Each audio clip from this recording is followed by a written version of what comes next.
Hello. What's up tonight, everyone? Welcome. Uh-oh. Where's our chat and stuff? Hang on. Messing everything up already. Oh my goodness. I left the wrong overlay. What's up tonight, everyone? And there's volume. There's two of me. Oh my goodness. Disaster strikes. Hang on. Everything is all messed up at the moment. Disaster strikes. Alright.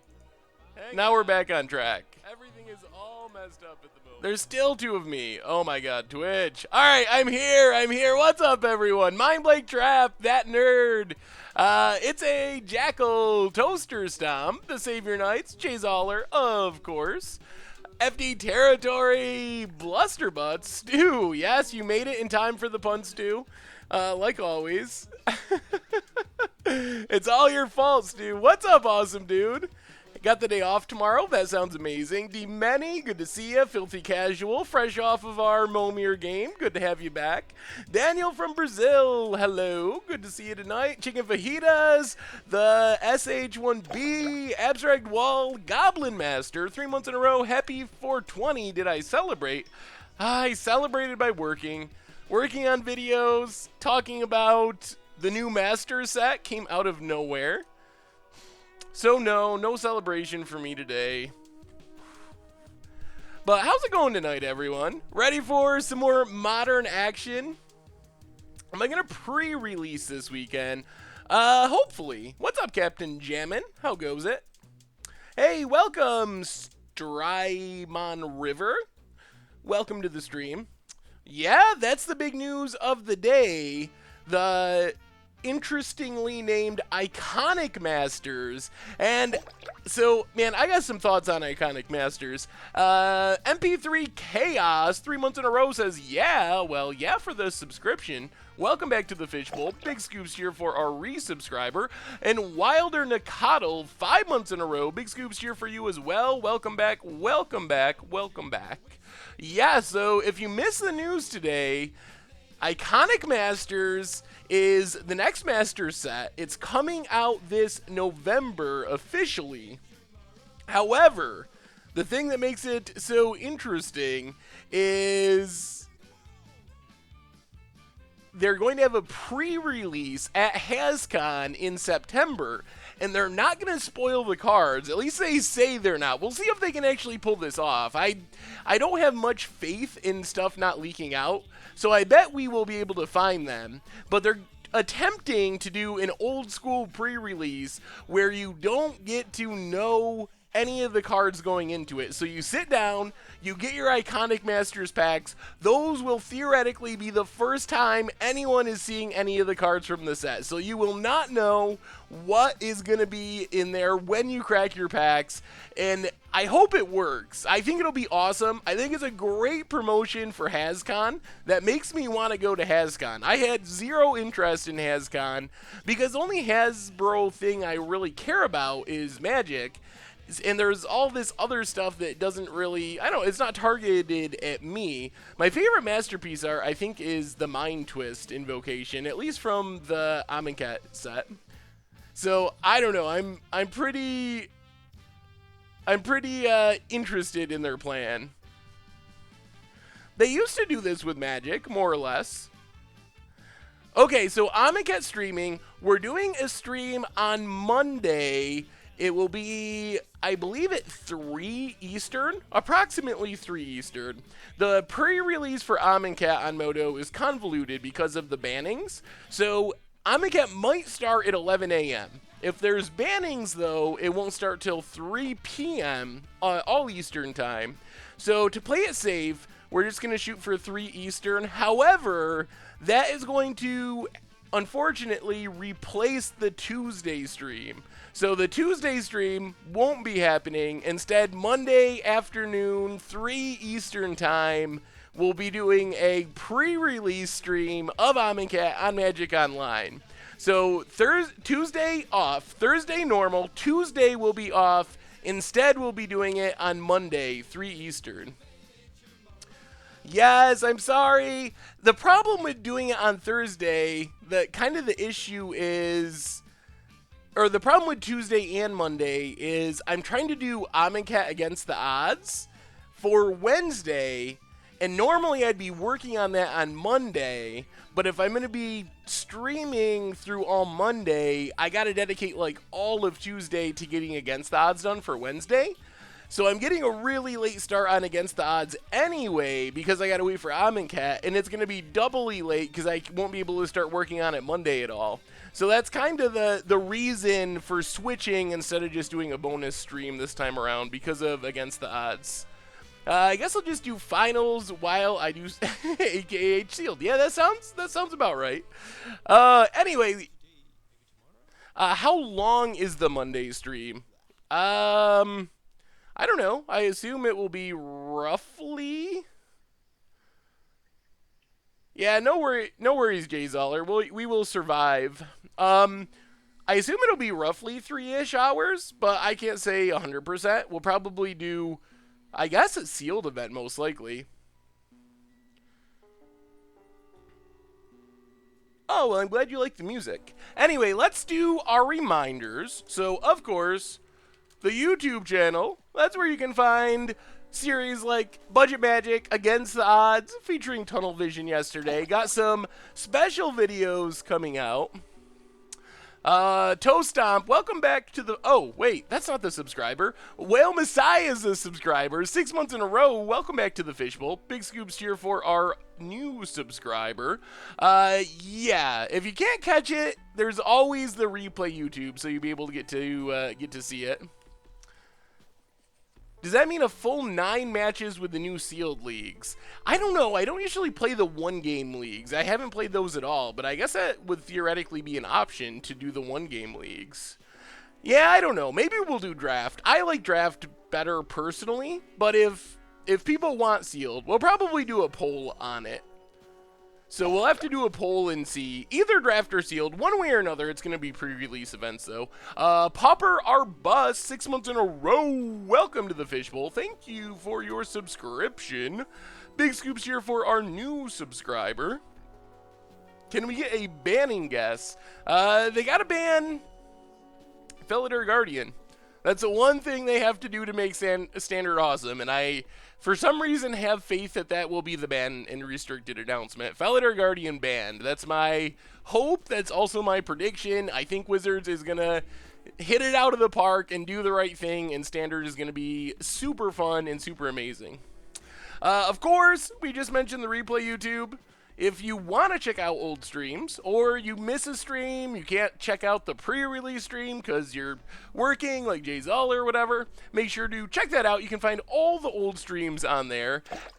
Mindblade Trap, 3 months in a row.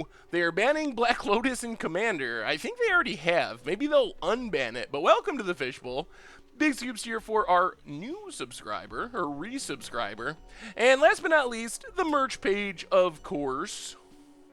That's where you can find tokens and t-shirts and pick up stuff to support the channel, support the site. So keep that in mind as well. There'll be some new stuff coming up on there eventually. Still waiting for the new tokens. Mentioned last stream, gonna be a little longer than we initially thought, but they are coming. They are in the works. If the stream isn't loading, just try refreshing and it should work. So tonight, what we are playing is... I think the only change will be banning Felidar Guardian. That's my hope, that's my prediction. I don't think they do anything with Modern. I think Modern is actually in a pretty good place. Modern is super diverse, and I think Modern is pretty good right now.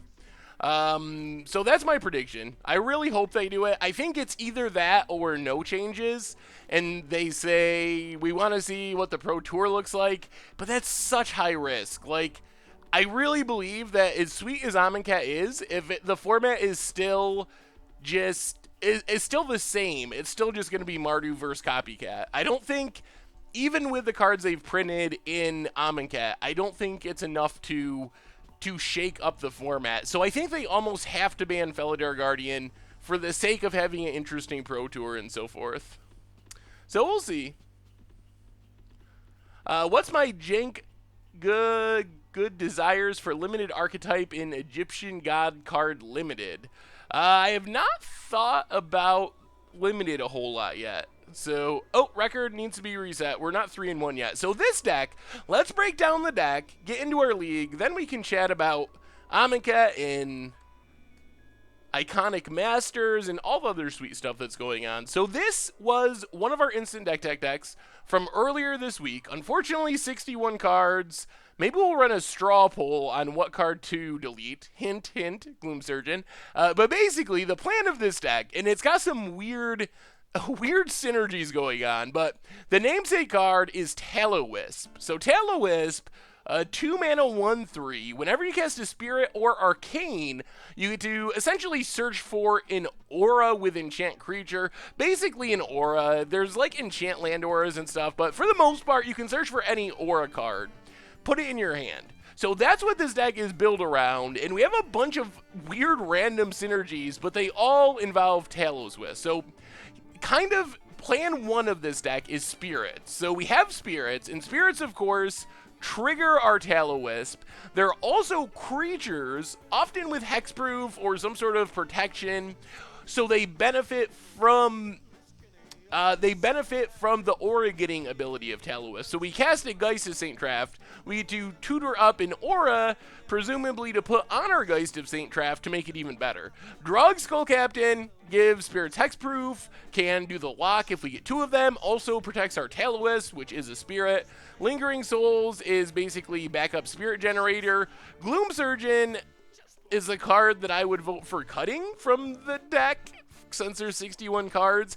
It is a Spirit. I'm just not convinced that it's very good. It does have a weird protection. If combat damage would be dealt to it, you prevent it and exile that many cards from the top of your library, but it doesn't stop removal, doesn't stop lightning bolts or anything, which I misspoke in the deck tech and said that it did. It does not. It's only combat damage, so it's worse than it even looks. But anyway, package 1, Spirits to trigger Tallowisp and wear our auras. Then we have a bunch of auras to tutor up. So Steal the Godhead, awesome on Geist of Saint Traft, makes it a 4/4, lifelinking unblockable. Angelic Destiny, also great on pretty much anything, just makes it really big and hard to deal with. Clout of the Dominus and Elin Umbra are protective umbras, protective auras, I guess. So this gives a blue creature shroud, which includes our Drog Skull Captain. Elin Umbra has flash, has totem armor, so it keeps a Geist or something from being destroyed. Crystallization is our removal umbra, so it's basically a pacifism we put on our opponent's creatures. Path to Exile, kind of a backup removal. 1 Worship, just for value. And then we have the final package of the deck, which is a bunch of arcane spells. So Reach Through Mist is just 1 mana, draw a card, trigger Tallowisp, so we get to search out any of our auras. We do this at instant speed, get a Eel Umbra or whatever. Disrupting Shoal is basically the worst Force of Will ever printed. Really hard to counter stuff, but it is arcane, and it's free, so it's a free way to trigger our Tallowisp. Shining Shoal, sort of this weird damage prevention slash sort of removal spell. Again, has the Shoal exile a card instead of paying its mana cost, but it triggers our Tallowisp for free. In the mana base, basically duels and Cavern of Souls to make our Spirits uncounterable. And then in the sideboard, we have some more Spirits. Well, not Canonist, that's just to host Storm, but Kataki and Kami of Ancient Law. More Spirits, trigger Tallowisp, have some value. Lingering Souls as well. Extraction for graveyards. Spirit Away looks horribly janky, and I was like, I guess you use this to steal a creature, and someone pointed out that they think that Spirit Away is in the sideboard, so we can exile it to Disrupting Shoal to counter a Karn. So apparently Spirit Away is our secret sideboard tech. We never cast it. We just sideboard it in and counter a card with our Disrupting Shoal. Worship, I'm excited about in the sideboard. We can go full-on Worship lock mode in some matchups. Just go 4 Worships. Prison Term, another aura, pacifism-esque, and then Stony Silence. So that's what we're battling with today. We will see how this works. I don't know. It's definitely super janky. But we'll see. Scratch, 6 months in a row. Must construct additional pylons? Well, welcome to the Fishbowl. Thank you for your subscription. Big scoops here for our resubscriber. All right, so we have a poll going thanks to Jay Zoller. So if you want to vote on what type of Amonkhet pre-release we're gonna play, sealed deck, draft, or weird one match thing. Hopefully we don't play that. I'm not sold on the one match thing being good, but if that's what everyone votes for, we will do it. The new subscription beta lets one person sub for value of 2 or 6 subscriptions at $9.99, $24.99 if they want to. This lets the site unlock new emotes faster. It also lets the subscriber get months in a row faster as it counts for multiple months at a time. Oh, well, the new sub thing sounds sweet. I mean, it sounds, I'll have to read more about it, but it sounds like there's not really a downside to it. It's not making anyone do anything, so I assume we would opt into that, most likely. Did I review Grixis Possibility Store? I have not yet. I still have a bunch of deck lists to look over that I haven't gotten to yet. Let's see. So, Modern, League, Tallowisp. Come on, Modo. Oh, Modo. Modo not happy.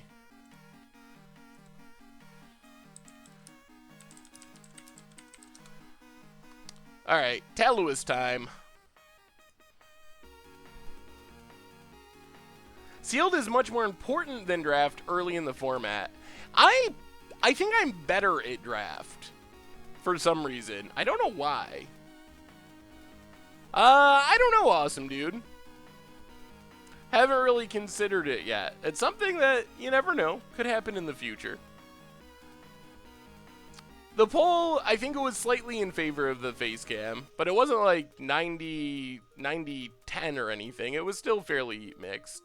Geez, it's a tight poll between sealed and draft. All right, on to round 1 with Tallowisp. Hey, welcome, Jukebox Slayer. Good to have you. Alright, let's resize this. Streaming mode.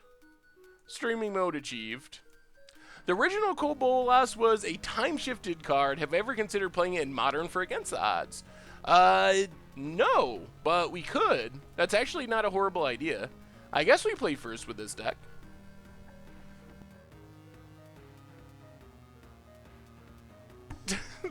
This hand. Alright, so we got our tail.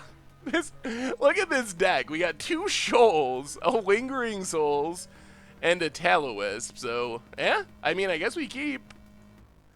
I guess that's the plan. Do you think it's worth speculating on Commander staples with the League announcement? I have noticed some Commander staples on Moto going up in price. Rhystic Study is the one. I wanted to put it in my Commander Clash deck, and it was like a 1.5 ticks or something a couple months ago, and now it's like 6 ticks. So, Stray2, welcome to the Fishbowl. Thank you for your subscription. Big Scoops cheer for our new subscriber. Also, for the 7th month in a row, how do I upgrade 5-color creatures? You can change around the creatures to suit your needs and desires. Winter Master, 7 months in a row. Big Scoops cheer for you as well. Alright, so planes go.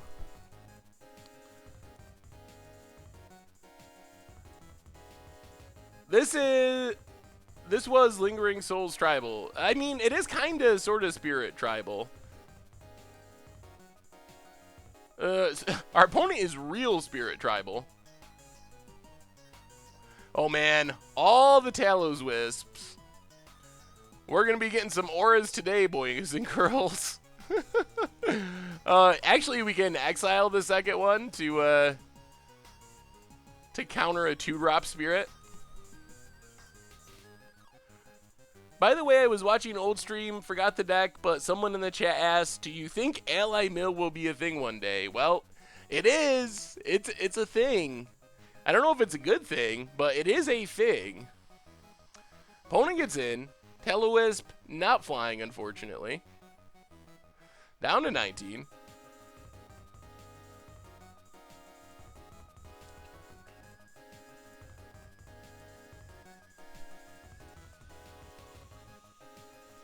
Yeah, basic game is weak today. I just, I downloaded the deck from Goldfish, and Moto gave me the default lands, and the default lands are not pretty. Disrupting Shoal, I don't know why this doesn't say X or less. That would make this a very playable card. But since you got to get the exact converted mana cost, oh my goodness. Asking for a lot to go right. I guess we just Tallowisp again. Search up an aura. Not sure what aura we're searching for. What do we want here? We can't Eland Umbra yet. Crystallization, not very good against our opponent's board. Angelic Destiny seems like a late game plan. I guess we just take Eel Umbra. We can't cast it yet, but we'll cast it in the future, and it does give us Disrupting Shoal value. So we can disrupt. Maybe that's the plan with all these weird auras. I think we're safe to attack here. We're supposed to cast them at instant speed to trigger Tallowisp and get the right converted mana cost of things for our shoals. Maybe that's what's going on. Huh, okay. I think that's the plan. I didn't realize that. Is Gloom Surgeon the only reason we're Esper? We're mostly Esper because of Lingering Souls, I guess, is probably the main reason. Awesome, dude. 7 months in a row. Holy cow, 7 months. Geez, that's a very long time. Anyway, good luck. And don't forget, I'm available for Commander Clash if you ever need me. Well, thank you for the resub, awesome, dude. And I have not forgotten, so I'll definitely keep that in mind. We'll pass the turn. If Splice was reprinted, but it was Splice onto X, Splice onto instant or sorcery, Splice onto creature, would it be viable? Probably. Arcane is weird. If it was creature or sorcery, it would be much more viable.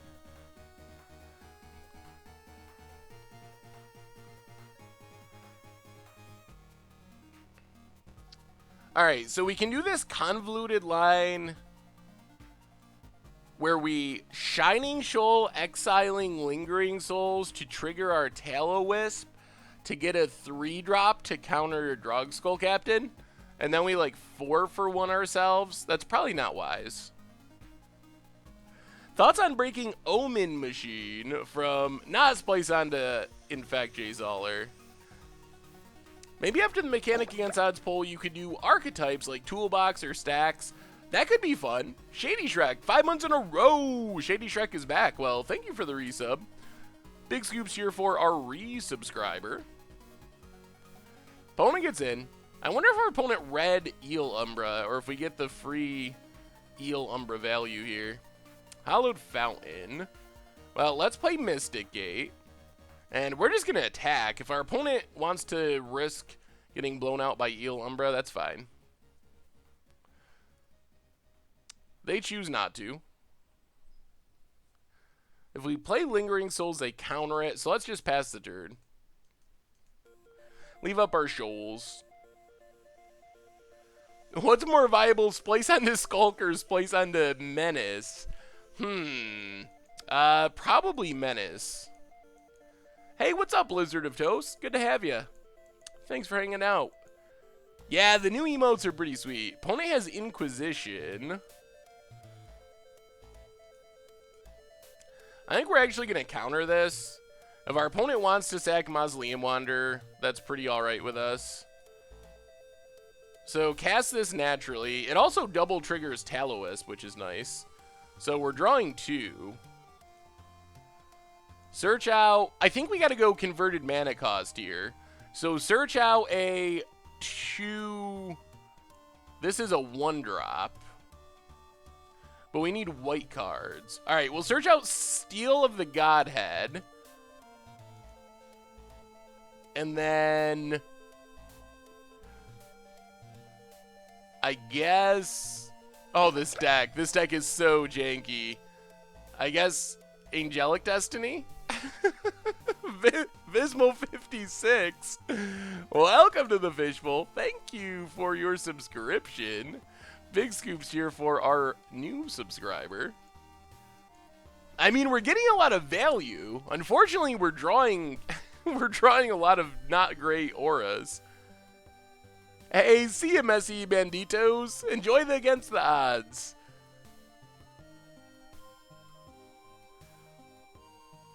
Is the new against the odds approach?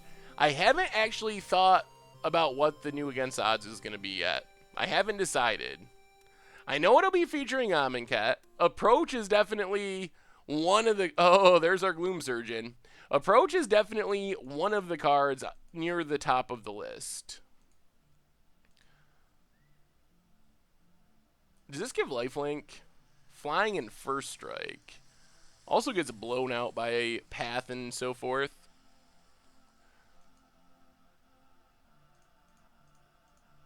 Alright, let's Hallowed Fountain untapped.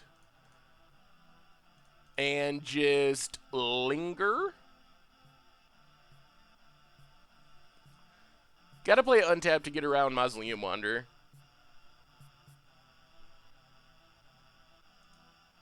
And might as well keep attacking.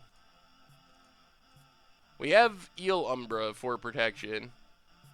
And we might be able to get our opponent eventually with Shining Shoal. That's one thing I can say for Shining Shoal is no one expects Shining Shoal. That I'm pretty sure of. I brewed up an approach to the second Sun deck. Would you mind taking a look? Well, let me see what your approach deck looks like. What's your approach? Oh, this is Legacy style. Looks pretty sweet. Omniscience definitely makes it easy. Grizzlebrand. I don't know if approach is 100% necessary, but I mean, if you want a win condition with Omniscience, it does serve that purpose. I think it looks pretty sweet. It looks like a lot of fun. Opponent gets in. I guess we just take it for now. Down to 7.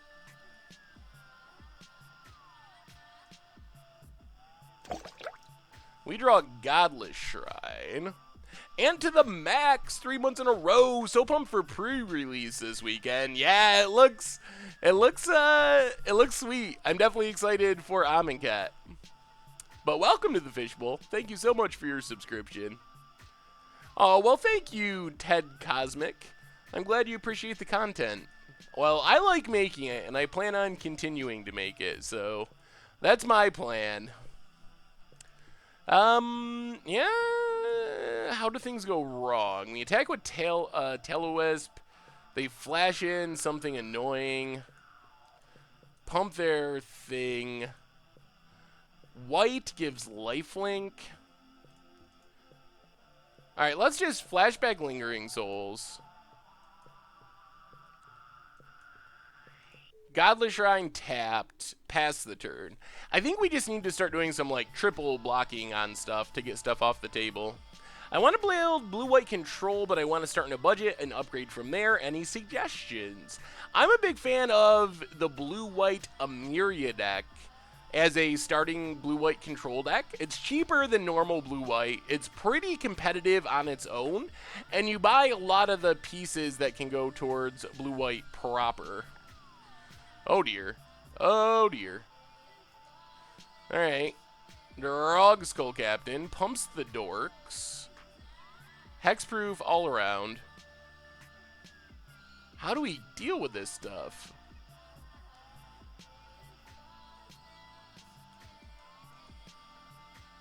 How does it... Alright, next X damage that a source of your choice would deal to you or creatures you control is dealt to creature or player instead. And it doesn't target. So this lets us kill, prevent the damage. So exile Angelic Destiny, prevent the damage of a Mausoleum Wanderer, kill a Drog Skull Captain.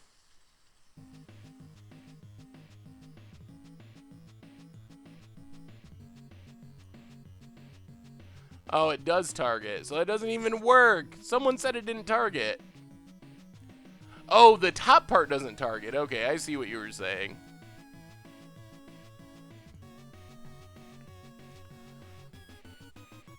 Well, I guess we just block, block, block,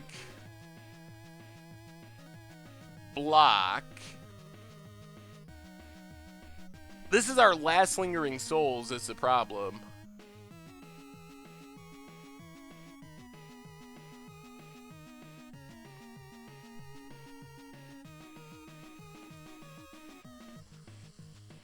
Well, we can't actually kill our opponent, though.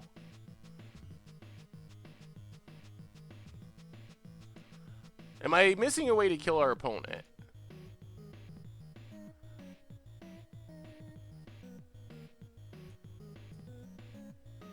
Alright, let's think about this. They have 2 blockers. We can make a Tallowisp unblockable. We don't have the mana to also give it Angelic Destiny.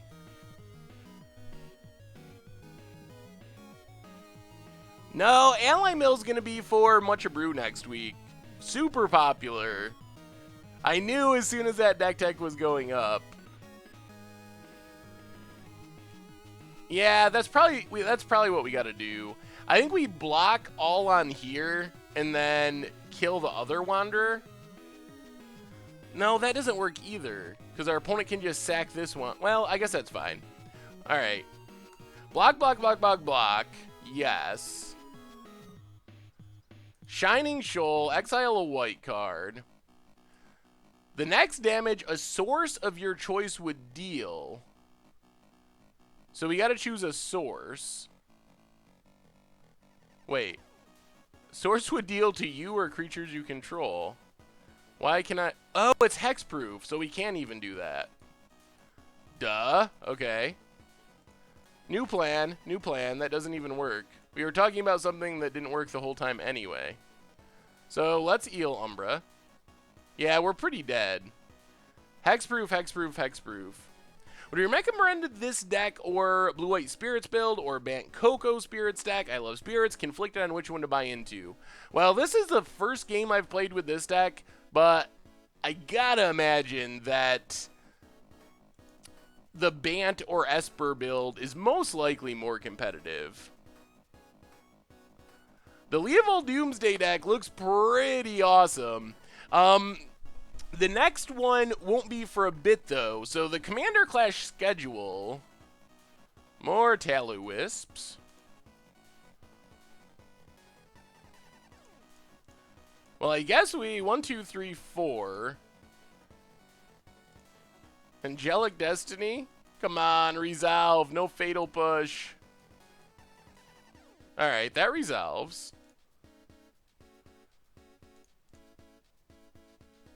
Play another Tallowisp. Search up a bunch more auras. We'll get... Crystallization does nothing. This does pretty much nothing. I guess Steel of the Godhead. And another Eel Umbra. Pass the turn. Hope there's no disasters here. We are dead to any removal spell, which is not ideal. Average Toaster, 7 months in a row. Let's get a big scoops here for our resubscriber. Well, big scoops here for you, Average Toaster, our resubscriber. So Commander Clash, I got sidetracked by Magic. So Amonkhet releases next week. We recorded for next week yesterday. Oh, our opponent has Steel. What? Okay. Yeah, everything's hexproof. We cannot deal with that. Yep. Okay, fair enough. Well, I think we just worship the heck out of our opponent. Also Lingering Souls. So Commander Clash, next week's episode we recorded yesterday. It's a tribal themed episode. Then we have 2 Amonkhet episodes, and then after that we'd be getting to the viewer submitted again. So it's near the top of the list of stuff that we're going to do. However, it's a bit down the road because of Amonkhet. Hey Seth, if you're interested, I have an approach deck I would like you to take a peek at. Just wondering if it's possibly a thing. Sure. Send me a link. Oh, Stu's gonna start streaming here? What's the punt now? What did I do?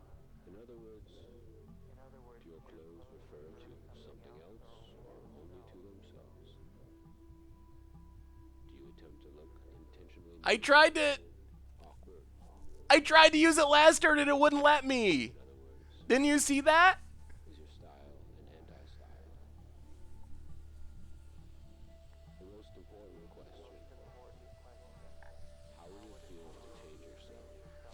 It said choose a. It said choose a sword. It said to choose, and it wouldn't let me do it.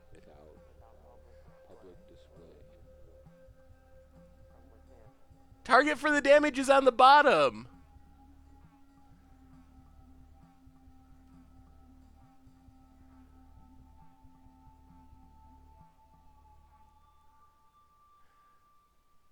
I'm so confused. Well, I guess technically that's a pun. I think the problem is those cards are notoriously confusing on Moto.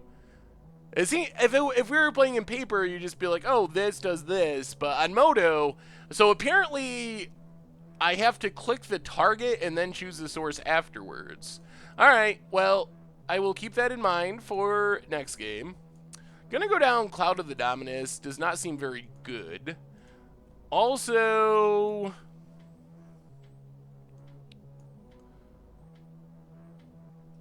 I guess Shining Shoal's not very good. Oh, this deck. So much of this deck is questionable. Let's try it like that. We always start at 6 on Tuesday. Alright, so it looks like I was playing Shining Shoal backwards. Well, it's sideboarded out now, so it doesn't matter. This hand has good cards, but we have no lands. One land, so we get a mulligan. Well, I guess it's reach through mist time. And more fetch lands. Alright, Marsh Flats, go. We were playing against Esper Spirits, I believe. I didn't build the deck. It definitely shouldn't have 61 cards, but whoever built it put 61 cards in it.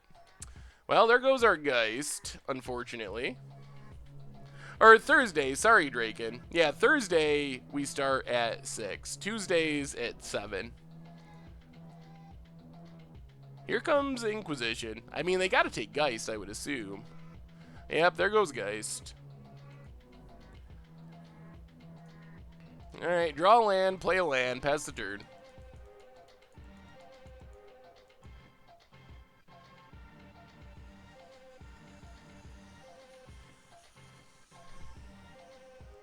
Yep, I don't know about this deck.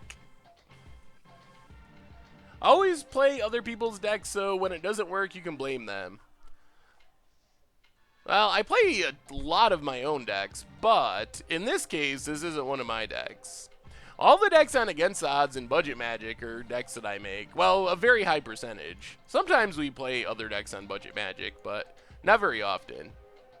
And I don't think we've ever played anyone else's deck on Against the Odds. Although Zach Alsic did influence the Seance deck. Alright, search out a couple lands. Eel Umbra. Would be better if we had creatures. Pass the turn. I guess we just start cycling Reach Through Miss. Am I going to a pre-release? Hopefully.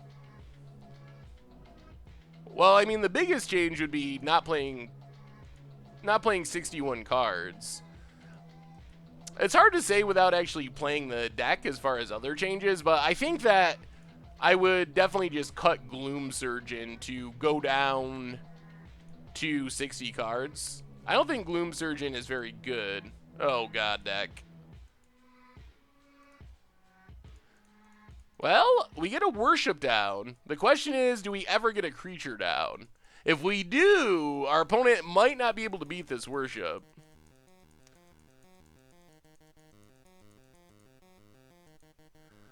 I would be down with playing Abzan Seance. I mean, the deck we played on Against the Odds was pretty close. It was just splashing blue for Muldrifter, but it was very close to Abzan Seance. Yep, there's the Inquisition. Takes our only non-land card. There's the Captain. Well, if we draw a Hexproof creature, we're suddenly in okay shape because of Worship. I don't know what the odds of that are. Or we can just worship for more worships. I guess we could draw Lingering Souls and just go wide with creatures. Oh, man. Losing with Double Worship because we don't have a creature is so bad. This deck is built around Tallowisp, and it seems pretty janky. It seems like the goal is to tutor up auras with Tallowisp and either use them to kill the opponent on spirit creatures or to pitch to various shoal cards. There's a flashback. Well, this is it. We got to do something this turn. Yeah, I expect this to get spell quellered in the game to end. Yup. Well, off to a auspicious start with Tallowisp. That did not feel very good.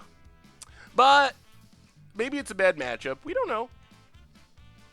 Any Momir today. Momir, if we have time at the end of the stream. That's usually how Momir goes. If we have time to sneak in a match after the league ends, then we do. Do you think that the Cycling Drake deck will be any good? I want to relive my Astral Slide glory days. I mean, I think it'll be good. Will it be... I think a lot of it depends on Standard. Is it going to be Mardu Vehicles and Copycat if they're still in the format? Probably not, but I don't know if any deck's going to. But if they ban Felidar Guardian, I mean, I think it's going to be really fun either way, and like semi-competitive. The mono red deck looks very aggressive. I think it looks pretty sweet. We have a new subscriber, Edifris. Welcome to the Fishbowl. Thank you for your subscription. Big scoops here for our new subscriber. Yeah, I really wanted Astral Side to be reprinted too, although I will admit that it's probably too good for Standard, especially with Panharmonicon. What's up, Astro Arsonist or Hydro Arsonist? What do you think of Vizier and Abzan Coco? GOP Fish, welcome to the Fishbowl. Thank you for your subscription. Big scoops here for our new subscriber.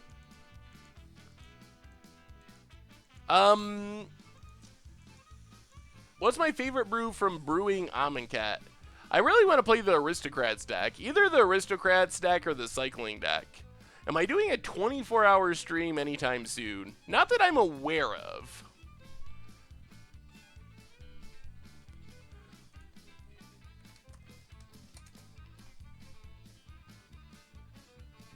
Green-White Panharmonicon. Ooh, Life Gain Panharmonicon. That's kind of like Green-White Soul Sister Panharmonicon. Looks like you can definitely gain a lot of life. Aetherflux Reservoir is a sweet win condition. Opponent has Raging Ravine.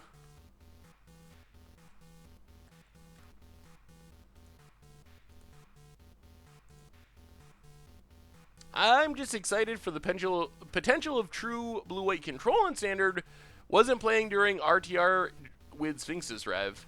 Yeah, I think there's a decent chance that cycling's going to help that be a reality. Where do I find these new deck ideas? Like the deck we're playing here? I just scrounge all over for for deck lists. I believe this one was from a Japanese tournament.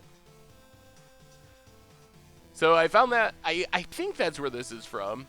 I don't remember. I'm pretty sure it was a Japanese tournament. Hey, it's going well, Turtles. How are you? Everyone's brewing Approach to the Second Sun.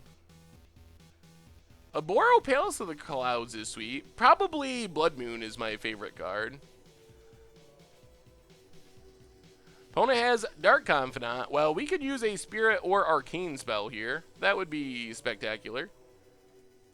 Alright, I mean, technically that's a Spirit. Let's play Cavern on Spirit. Get down, Drog Skull Captain. Let's us tutor up an Aura.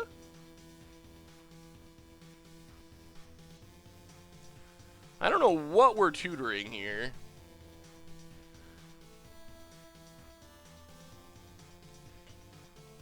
I think we'll just take Eel Umbra. Eel Umbra lets us Tallowisp and Eel Umbra next turn, and it protects something from removal. If we can get on Drog Skull Captain, things are super sweet. But I'm expecting our opponent to be able to kill it. You could definitely use Approach with Marvel. I think that's a decent plan for going about it. I know we'll be building an Approach deck for Against the Odds. I don't know. Oh, favorite card from KLD block?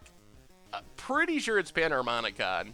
Aetherflux Reservoir was in the conversation when the set was spoiled, but Panharmonicon, now that I've played with stuff, oh man, I love Panharmonicon so much. Opponent has Thoughtseize. Okay. Are you going to go back to Turbo Fog now that we have 4 Fogs in Standard? It makes it easier. It definitely does. So I could imagine going down the Turbo Fog path again. What do you think of Samet and Odric in Standard? A little bit expensive, but lots of keywords doing lots of cool things. So maybe there could be like a Naya mid-range deck that could make that work.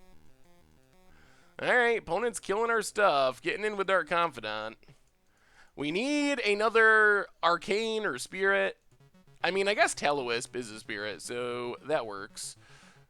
We'll just play Cavern on Spirit. Tallowisp, number 2. And I think we just, again, Eel Umbra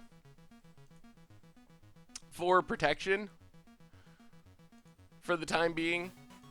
I don't think we can go in finisher mode yet. I think we just got to keep our stuff alive for now. Get in. Forward 1. You figure all of these Japanese tournament results are brews. I don't know how much they're brews. I know that part of it is the tournaments, a lot of them that are posted are very small, like 20-player tournaments, and it's a lot more possible to top 8 or win a 20-player tournament than it is with a 100 or 500 or 5,000 player tournament. Alright, we kind of saved a Tallowisp. We need more Spirit Arcade spells!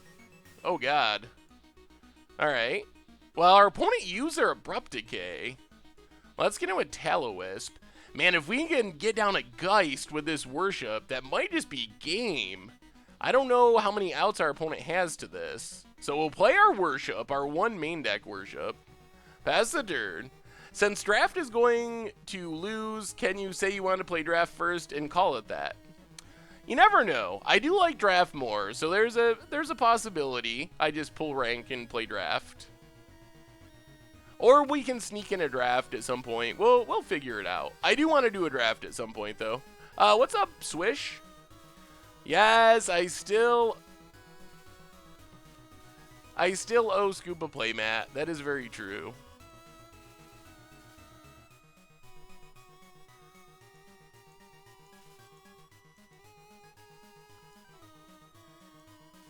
I have no idea what to... Oh, no. What to expect in Iconic Masters. I'm assuming this is the death of our Tallowisp. Yup. Well, hopefully our opponent dies to their own Dark Confidant. That would be sweet. We could also draw Geist. Lingering Souls would be maybe our best draw here. We only have 1. Ooh, alright. That's Geist. Well, that's a good draw. It does not get around by itself a Liliana. That's very true. So if our opponent peels a Liliana, good for them. Dark Confidant gets the land. We are playing Tallowisp.deck in Modern. And our opponent has the Liliana. Oh my god! Oh man. Not feeling super good about this deck. Oh, they revealed it earlier? Alright, that was their first reveal. Maybe this deck is just not very good. I hope there's a Kithkin deck in the new Commander set. What lesser known tribe do you really want to see? Ooh, insects? Insect would be cool. Or nightmares? And the Goyf. Well, we are getting junded.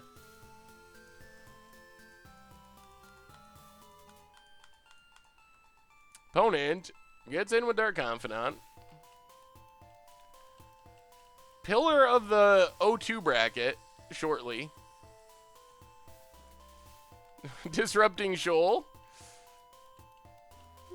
Oh boy. Disrupting Shoal. How do you feel about Mono Blue Tron in the meta? Can you stream it sometime? Maybe. I would play Mono Blue Tron. Out of all the Tron decks, that would be the one I would probably enjoy playing the most.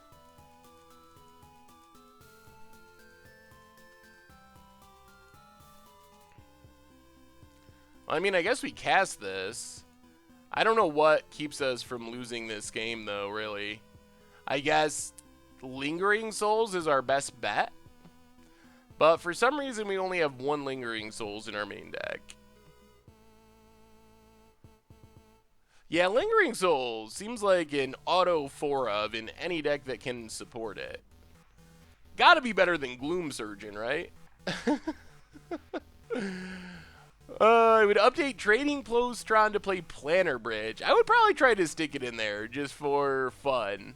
I'm not sure it would be correct or good, but I would try it. Jeez, opponent has Collective Brutalities, of course, which also beats Worship. Oh yeah, 61 cards. 61 cards and couldn't find room for more than one Lingering Souls. What's wrong with this picture?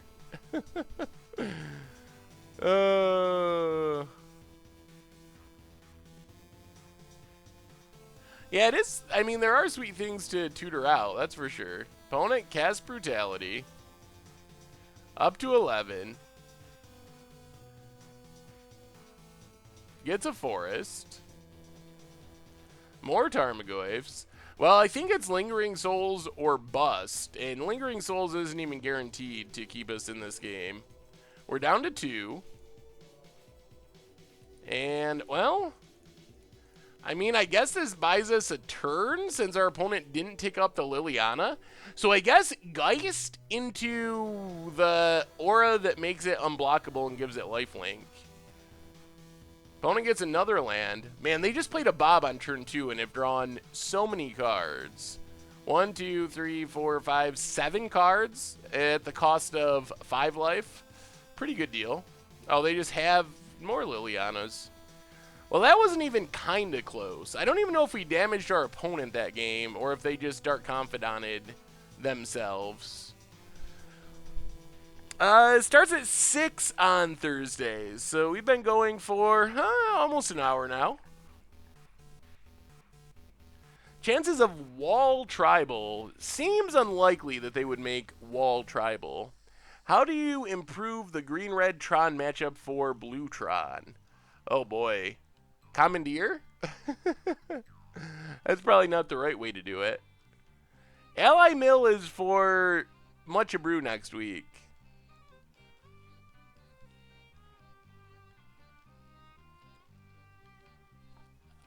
The Colossus can work. Definitely enough non-creature artifacts to make it work.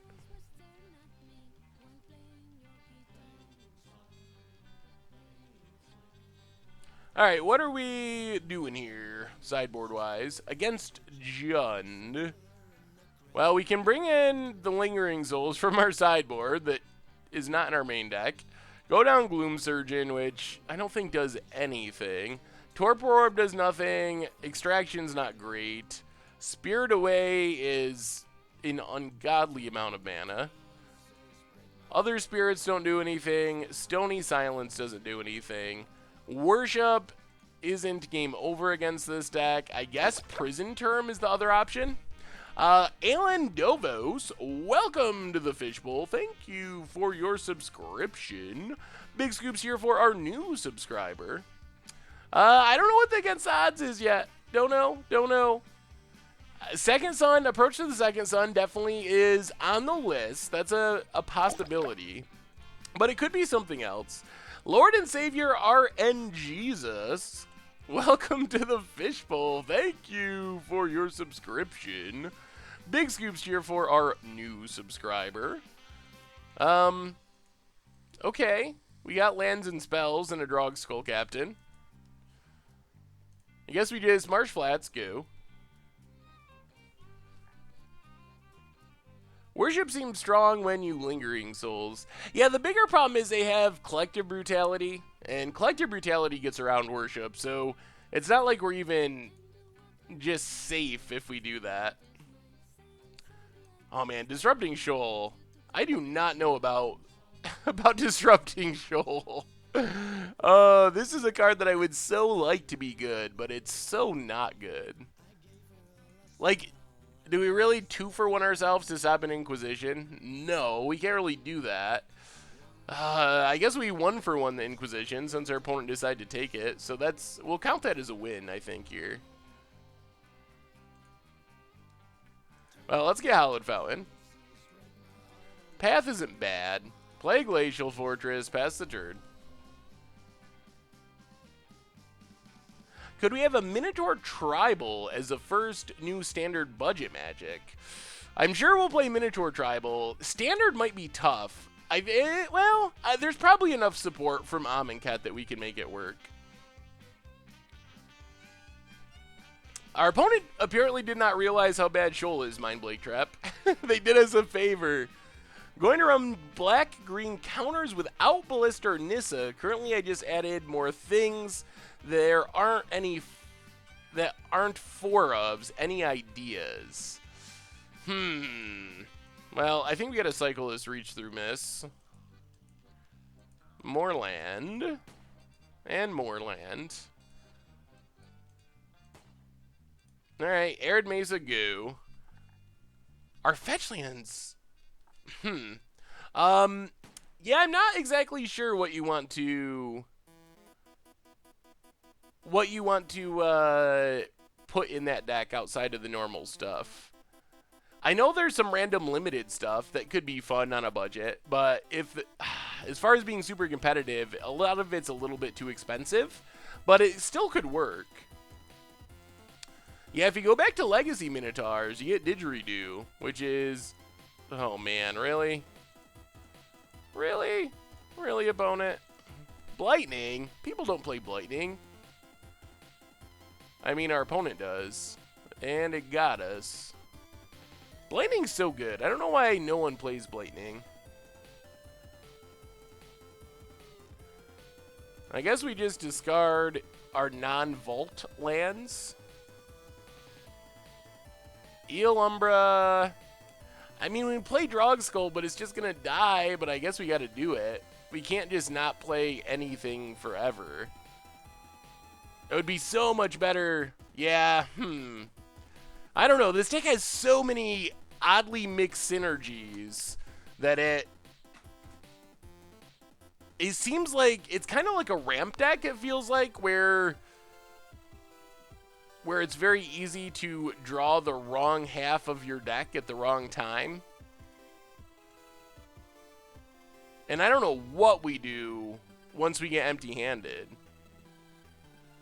I mean, I guess Geist is our we gotcha.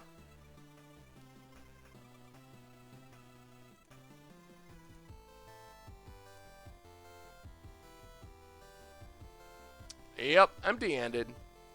Yeah. Feel free to post magic links. Do you think there's any way to make a deck similar to Free Win Red with mono black, or is Blood Moon too important to the deck? Yeah, I mean, you could make like some sort of black stack, but Blood Moon is probably the most important card in the deck. So it is very hard. The decks I've seen that are in black that are like Free Win Red are... most often, there's Liliana, are most often splashing Blood Moon. So you can be like mono black, but be a Blood Moon deck still. But to go without Blood Moon, it's really hard with that style of deck. Another Goyf. Well, we got what? A turn to draw a path? I guess we could draw Lingering Souls. Man, we've said that a lot. I think Lingering Souls needs to be a 4 of in this deck. Oh, yeah. The old aura with no creature with a Liliana on the battlefield. I'm sure Liliana's super good against our deck either way. I mean, we are half Boggles, and Liliana's super good against Boggles. But I think we just die to Tarmogoyf now. And even if we don't, we die to Liliana and Lightning Bolts and so forth. AKH has 9 Minotaurs. Average converted mana cost 3.33. That's a little expensive. Yeah, you might have to go mid-range with it.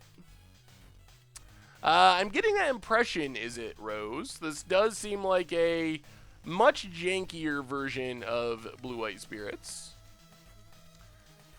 I think for me, well, we're only 2 games in, so we got a ways to go, and we've had leagues. Oh God, I'm pretty sure we're literally dead now. We don't have any Wraths or anything. Yep, more lands. Do we even play a spell that game? I feel like we did not. Whoo! All right. Well, time to turn it around. We got some time for Tallowisp to prove its worth in Modern. Whoo! But it has not proved its worth so far.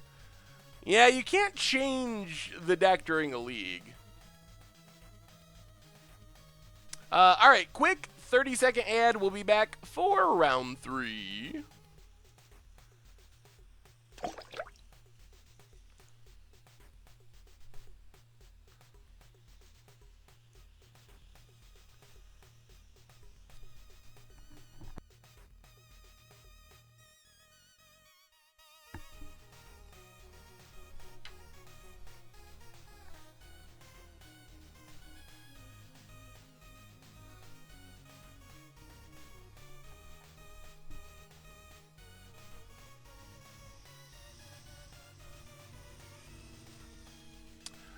We have a new subscriber, Arch3dx. Welcome to the Fishbowl. Thank you for your subscription. Big scoops here for our new subscriber.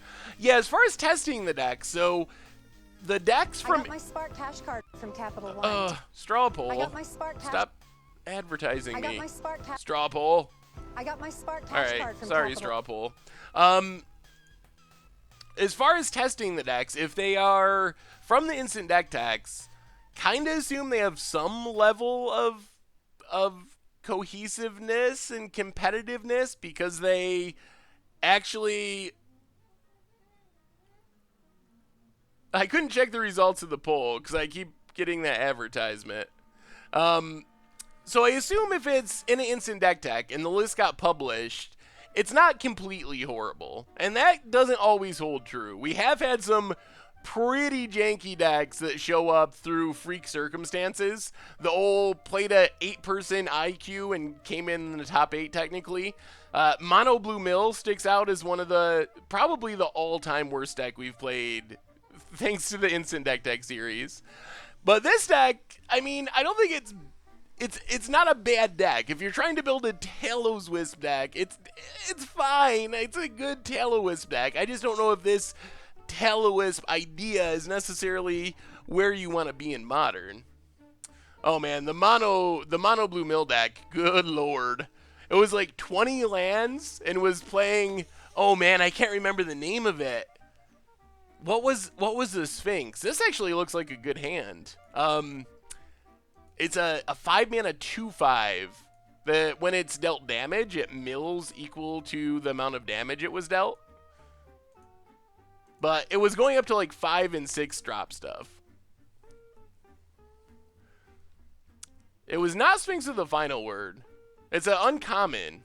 Bell Tower, yes, thank you. That's the Sphinx I was thinking of. I think it did have a consecrated Sphinx as well. So you could get multiple triggers on your Sphinx's tutelage.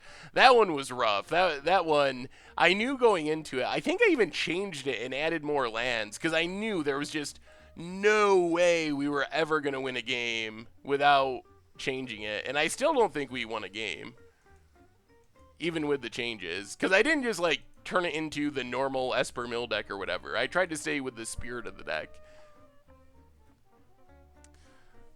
I mean, we'll probably play Momir to close out the stream. I don't know how soon I'm going to give up on the deck, though. If we lose this round, I don't think I just auto-scoop. And we're probably not going to lose, because we have a Geist of St. Traft. And Geist of St. Traft is pretty good on open board. That's one thing about Geist, is it does just randomly win games. Am I excited for the new Weezer album? Ah, that's a trick question for me. I really enjoy Weezer, but I have not really enjoyed Weezer for a long time as far as their new albums. That said, their new stuff is better. I don't think it's as good as their like Pinkerton, but it is improving. So I probably will check out their newest album. Takes the path, plays a Death Shadow.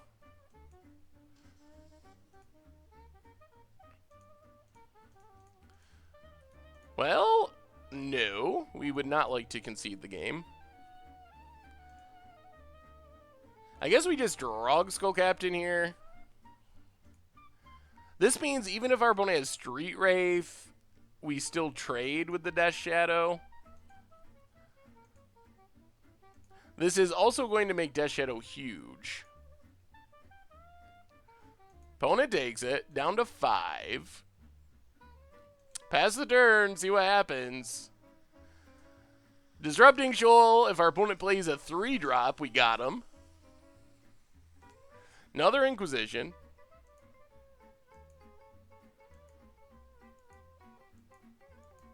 Am I aware that Ween is coming to Cooperstown in June? I am not. I haven't really looked into the summer concerts, but Ween is a band that I would go see if they're in the area. So I'm going to have to check that out. Yeah, go ahead and send me your Agnes McKinsey deck, by all means. I would love to see it. Opponent goes attacking. Wait, how do they must have Fatal Push?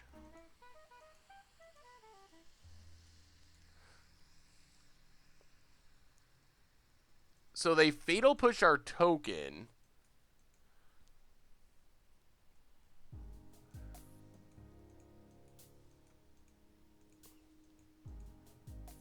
Well, I mean, I think we still gotta attack.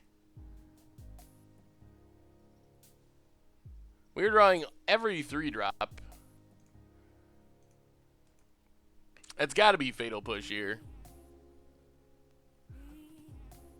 Yep, there's a Fatal Push. Man, this draw is super clunky.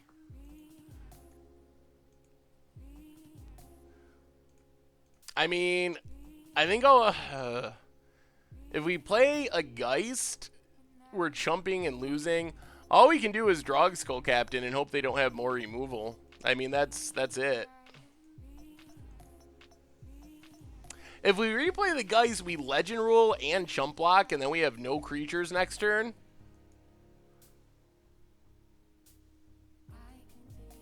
And opponent has Kolaghan's Command, kills our creature, and that's the game. Yep. Yeah, the 1 damage there isn't really relevant. Alright, Death Shadow, Death Shadow, Death Shadow. Well, we can bring in Lingering Souls. I guess we can bring in Prison Term, go down. This Clot is so bad. Or Clout. Go down the Gloom Surgeon, I believe. What about Worship? What do you think about Worship in this match, chat?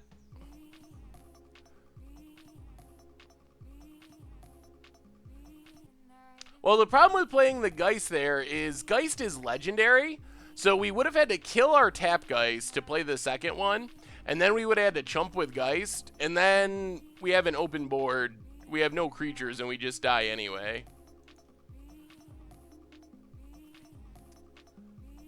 Do they have Collective Brutality, though? That's the question. Like, do they have a way to kill us if we can stick a hexproof creature and a Worship? Is that just game over?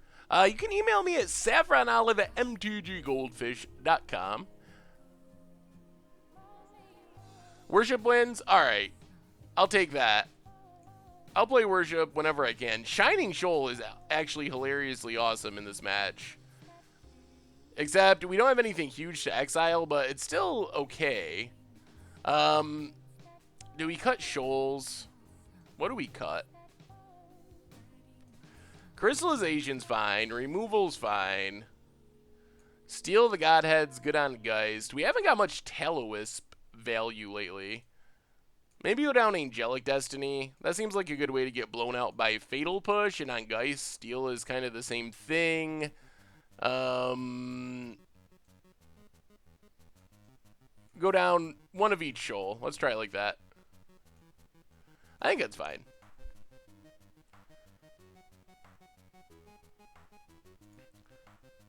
I don't think Shoal makes people gain life. We don't have Nourishing Shoal. Man, this hand. Well, we can cycle a Reach Through Miss. I think we got a mulligan. That hand just does nothing. Okay. I guess this hand is slightly better. Hey, thanks, that nerd. I will check it out. Ooh, there's a Geist. That's good. Well, last time Geist wasn't good enough, but maybe this time it will be. Yeah, 61 cards. Never do that. I mean, I guess there's exceptions, but for the most part, just don't play 61 cards.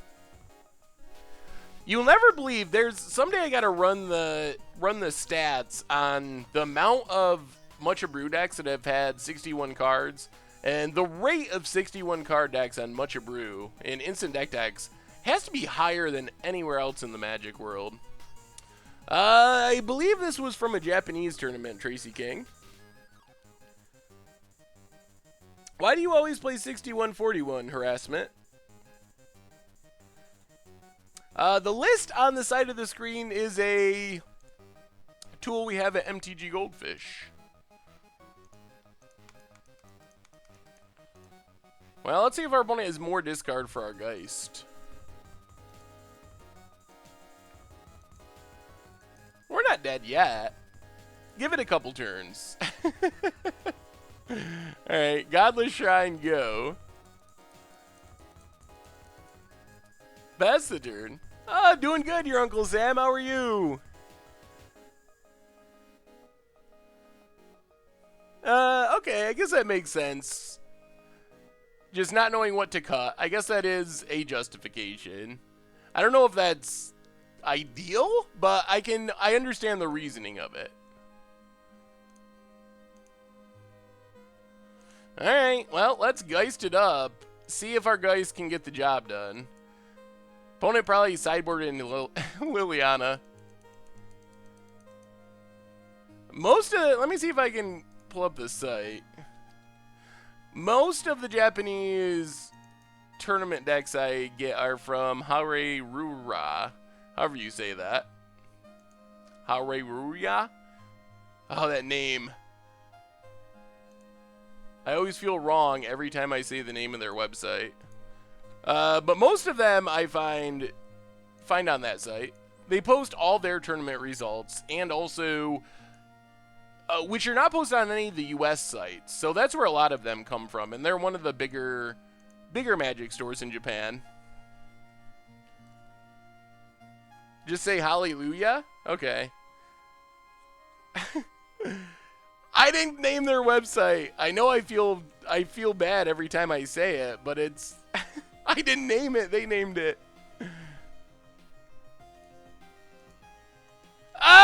Oh no! Oh boy. All right. Well, good game. Oh man, these matches have been ultra brutal. Oh boy. I mean, whoo. Yeah, the tool, the layover tool is a Goldfish tool. Yeah, the 5-0 dream, or the 05 dream is definitely alive. Gonna play red deck wins in my honor? I mean, throw your burn spells at your opponent's face, I guess. Keep attacking.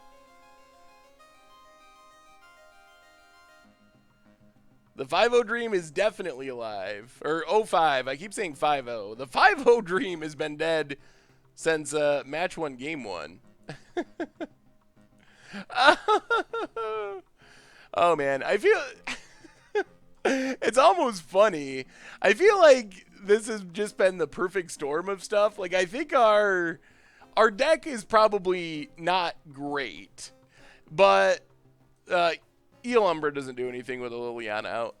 I think our deck is probably not great. I also feel like we've ran poorly and ran into tons of Liliana matchups. So it's been the everything that could possibly go wrong has gone wrong deck/stream. There's a Death Shadow, sure. Land? Oh, disrupting Shoal. Alright. Oh, this deck. This deck. Well, good news is we'll definitely have time for Momir tonight. Maybe bad decks run poorly because they're bad decks. That makes sense. You know your deck is bad when it's named after a Kamikawa card that even I didn't know about. Yeah, that is true. Tallowisp. We're gonna get a win. That's our goal. We just have to get a win. We can't go 0-5 with this deck. We're going to run into the situation. You got to treat it like against the odds. Have fun with it and trust that sooner or later you're going to hit that matchup. You're going to hit Minotaurs with Diabolic Tutor, or the person who's playing, oh no, it's Storm, or the person who's playing their draft deck in Modern. Opened up their welcome deck that they got for creating an account and just jammed it in the Modern queue. Sooner or later.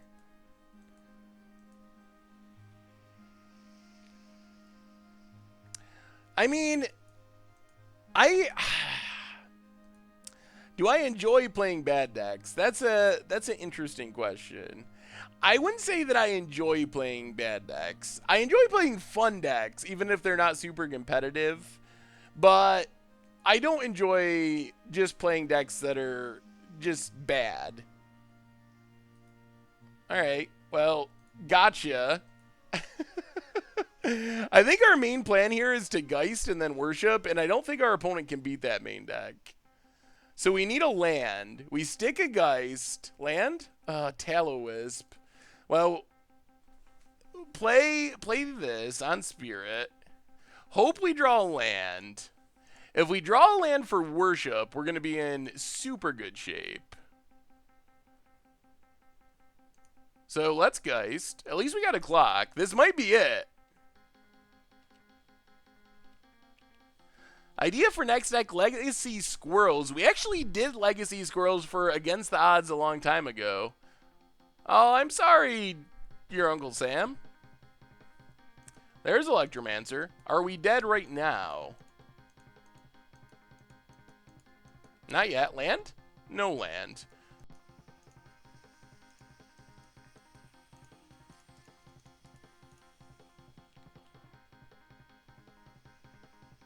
Well, let's play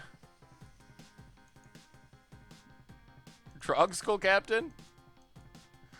Unfortunately, we can only counter a 3-drop thanks to this very much not being Force of Will. And 3 is not a good number. I don't know if this deck plays a single 3-drop, actually. They play 4-drops and 2-drops and 1-drops. Yeah, I don't think they can beat Worship main deck.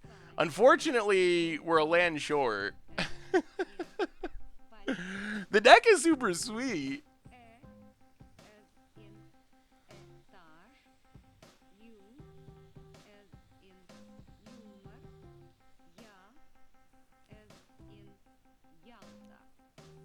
Alright, are we dead? Are we dead, opponent? That's the question. Actually, it's possible we should have just attacked with Geist there without playing Captain to try to get our opponent to trade with Electromancer. I doubt they would have taken the trade, but it's possible that we should have done that.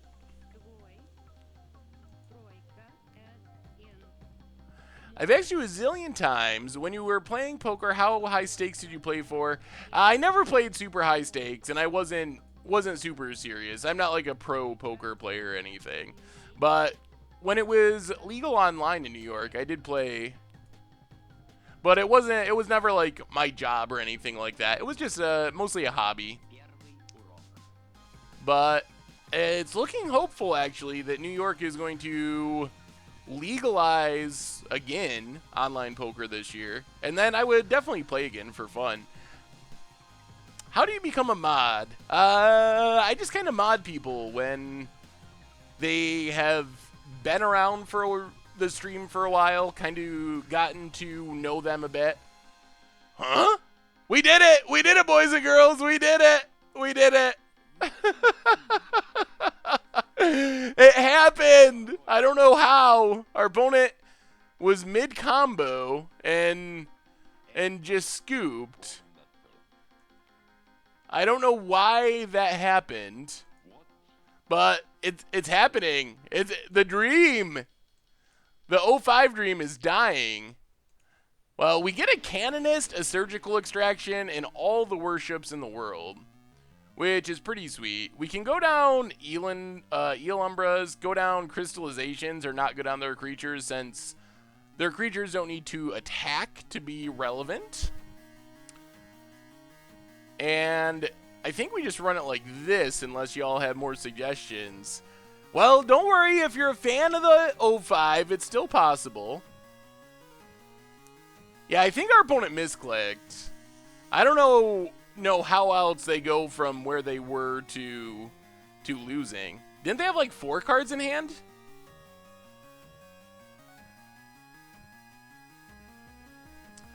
White Shoal. I'm down with taking out White Shoal, but what's better to bring in? I guess Lingering Souls, Pressures? I don't know if any of our other cards. I mean, I guess Clout we can pitch to counter a 1-drop, which isn't super relevant. We don't have any blue 4-drops, so we can't counter Gifts or Past in Flames.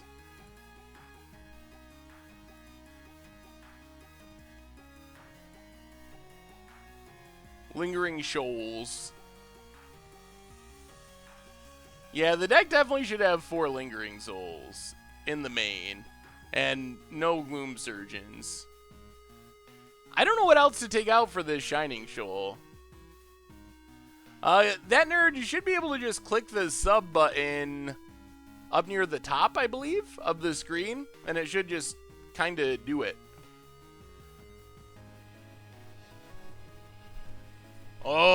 Okay.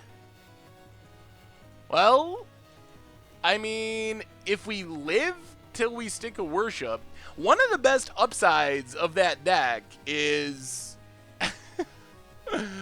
Stu's back, and it wasn't even a pun. One of the best upsides of how that game went... Ooh, Hand of Surgical. Is our opponent didn't actually see the worship. They just saw Geist beatdown. So there's a decent chance they didn't sideboard for the possibility of getting worshipped, which is pretty good for us. Hey, welcome, Limo Gamer. Oh boy, that's Electromancer. Alright, another land. We're getting closer. Marsh Flats, Goo. Yes, I know. It's a 61 card deck. I didn't build it. It's not my fault.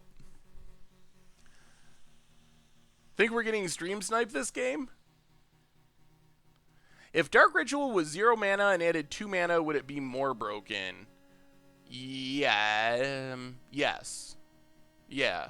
I mean, that's the same card, except you can play it in any color. What's the downside of that? Like, you're still gaining 2 mana.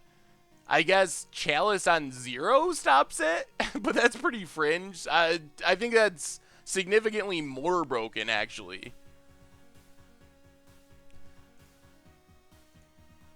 So the decks go to instant deck techs, and then people vote on instant deck techs. And the most popular instant deck tech gets made into Much Ado About Nothing each week. And sometimes we play 2 instant deck techs a week, but usually 1 stream a week is the second most popular instant deck tech deck. And then the other stream is basically whatever I feel like. Sometimes random stuff, sometimes just constructed decks that I feel like playing. But that's kind of the process of it. So the thing is, I think some of these decks are sweet for deck techs, like, because that's what people want to see, is just unique, different stuff. So I think these make great deck techs, but having deck techs be tied to Much Ado in the stream means that sometimes we play decks that are just like, not super insane. Have a question. What would you upgrade in Black-White Aristocrats minus the lands?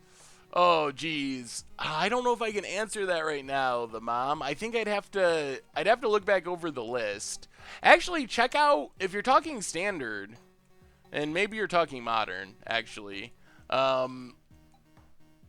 Yeah. If you're talking modern, I don't think there was a ton of changes to make to the non-land cards. Improving the sideboard would help. Stony Silences and so forth. Like the typical good sideboard cards. Inquisition of Kozilek or Thoughtseize.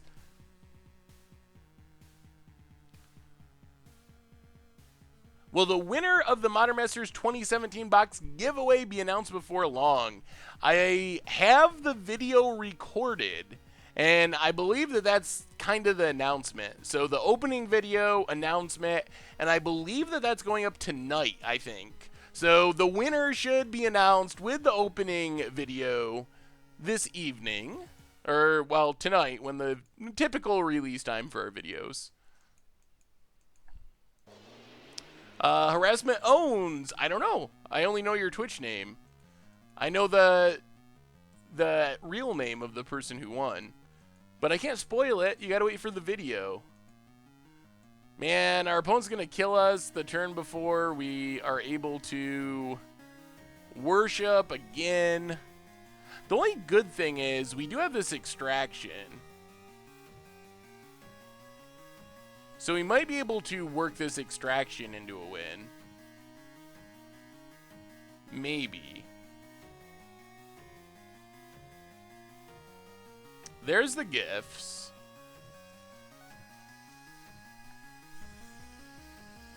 Oh man, alright, we got a shot. So what we gotta do is put rituals in our opponent's hand, Past in Flames in the graveyard, and trust that our opponent's gonna be greedy and cast the rituals first so we can exile the Past in Flames. Oh, what? So they have Past in Flames in hand?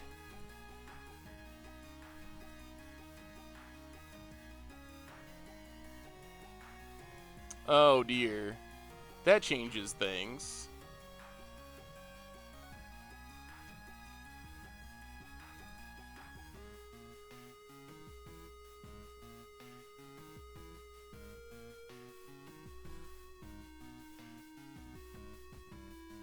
Alright, we'll mill the card draw. Give them the rituals. There's a ritual. Yeah, if we extract, we're going to extract in response to the Past in Flame. Here it comes. Alright, so here's our opponent's graveyard. They have 1 blue floating. So if we extract the Manamorphoses, we cut them off blue, and they can ritual and gifts ungiven. I guess that's... You think taking gifts is better than taking... Really, Stu? You think gifts is better than taking the Manamorphoses?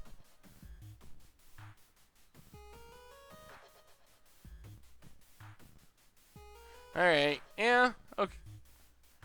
We can't counter it with Shoal, because Shoal is miserable. We can only counter things with converted mana cost of 3, which this deck doesn't play. Alright, alright, Stu. In Stu we trust.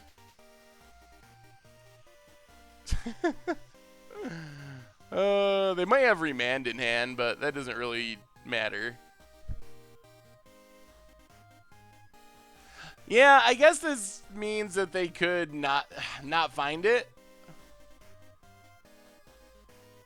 Alright, both Grape Shots are in their deck. And the Empty. Alright. Well, I mean, I guess we're drawing live. Did they... They have one negate, but they didn't bring in anything to deal with Worship. So we are good for Worship if we can resolve it. Either this game or in game 3. Alright, well, Gift's down. Alright, opponent. We'll F6, see what happens. Yep, that was my plan. I gotta make sure that everyone knows it's Stu's decision for when it goes wrong. You gotta exile a card of the right color, unfortunately. So we'd have to exile a blue card. There's so many conditions on Disrupting Shoal, which is part of why it's not insanely powerful. Crime in Stereo, 4 months in a row. Welcome back to the Fishbowl. Thank you so much for your subscription. Big scoops cheer for our new subscriber. So Iconic Masters, eh? Oh man, Iconic Masters. Opponent gets a Sleight of Hand. That is not the death of us yet. They still need to find... Oh, into a Serum Visions. Can they find it? Can they find it? I guess they can Merchant Scroll for... I don't even... Oh, they found it. Alright. Yep. Stu?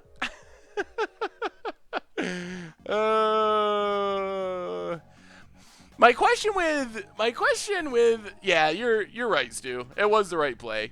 I agree with you. My question about Iconic Masters is a lot of iconic cards are not necessarily great or fun. When I think iconic, and maybe I'm just getting trapped over the name, I'm thinking stuff like Verdant Force, Shivan Dragon, Sarah Angel.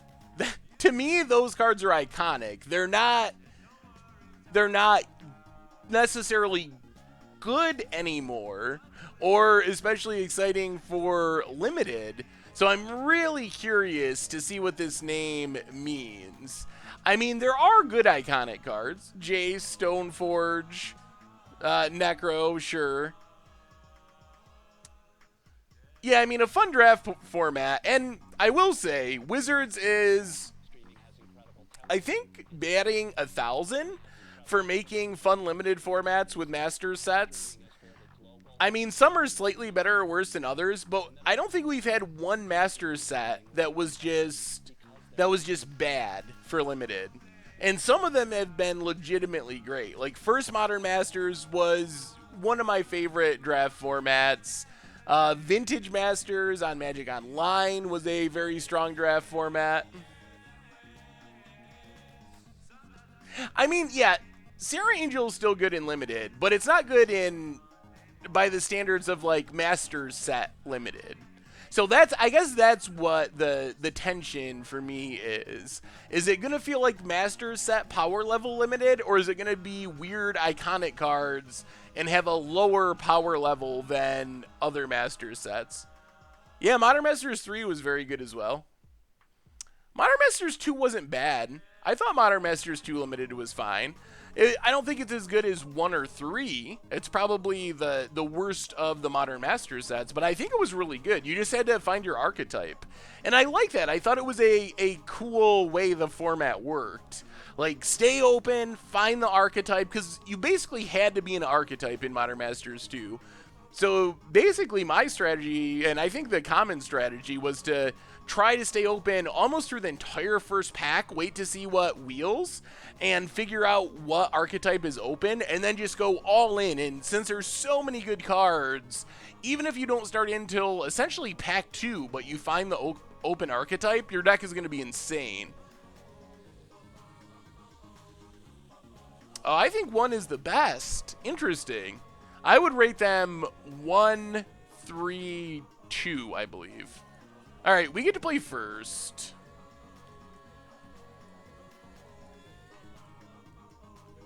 All this hand does is cycle. I don't know if just cycling is good enough. I mean, Reach or miss could be anything.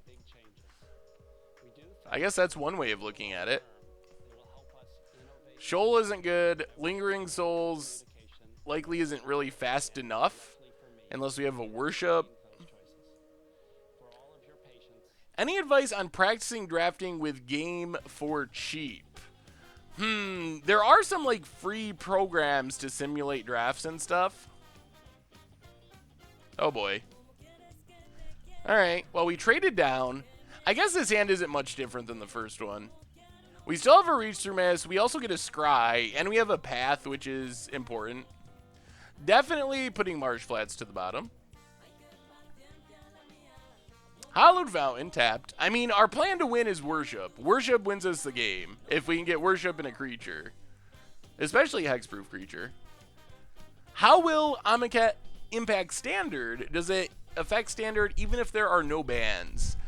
I mean, it will have some effect no matter what. However, I think if there are no bans, we're not going to see that much of an effect. Is there another video on the pipeline? What do you mean, Benji Poo? When can we expect the EV of Amonkhet? That will be the Sunday article, so a couple days from now. I was thinking that it would wait till next weekend, then I realized that doesn't make sense because the set releases on Friday, people want to pre-order and so forth, so Sunday evening, expect the expected value of Amonkhet. Okay, I believe that, I truly believe that they'll ban Felidar Guardian. And I hope that's all that they ban. So I think that there are high odds that they ban Felidar Guardian. I think that Wizards has an out with that one because they've already admitted it was a mistake. They already admitted they wouldn't have allowed the combo in the format if they knew that it was in the format. So I think that... Hang on. Spirit. So I think that Wizards can just ban Felidar Guardian, say, oops, the deck is too good, we've looked at the data, this was a mistake on our part, this is a skull clamp, this isn't a sign that we're going to keep banning more stuff in standard, this was a skull clamp situation where we just messed up. Our bad, everyone, no more Felidar Guardian. So that's what I predict will happen, that's what I hope will happen, and if they get rid of Mardu, if they get rid of Copycat combo, ban Felidar Guardian, that also makes Mardu significantly worse. And I don't think Mardu would be fine. It would probably be a tier 1 deck, but it would not be this monstrous deck that's just dominating the format, or it's unlikely to be. Because then you can play Magma Sprays over Shocks, you can play other cards that are good specifically against Mardu, and if you can build with the goal being to beat Mardu, and not to like, hopefully be okay against Mardu and still not die to Copycat, that's the problem essentially, is with those two decks you're just spread too thin, and the cards that are good against one aren't good against the other in most cases. So I think that getting rid of Copycat makes Mardu way worse than it was before. I think that Cat is easier to ban than Mardu. And it's also just Wizards has said that they wouldn't allow that kind of format into Standard if they knew about it. Yeah, I mean, Saheeli, I think, would be a better ban for gameplay, but I can't imagine that Wizards would choose to ban... Oh, geez. Well, we don't have a hexproof creature, but I can't imagine that Wizards would choose to ban a expensive mythic over a cheap uncommon, especially a planeswalker, when they can serve the same purpose by banning a relatively cheap uncommon that wasn't hyped, wasn't one of the face cards of a set. So that's why I think that they would ban the Cat over Saheeli. Hey, Sweet Nub.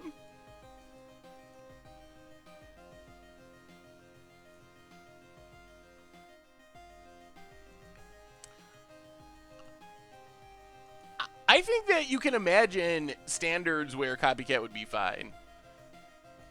I think that we're still suffering part of the ramifications of the design of standard and the lacking answers, which are starting to improve. But something as simple as a pithing needle or instant speed planeswalker removal would go a long way to making the combo not oppressive. Master Dud and 12 Taco Cat, welcome you both to the Fishbowl. Thank you for your subscriptions.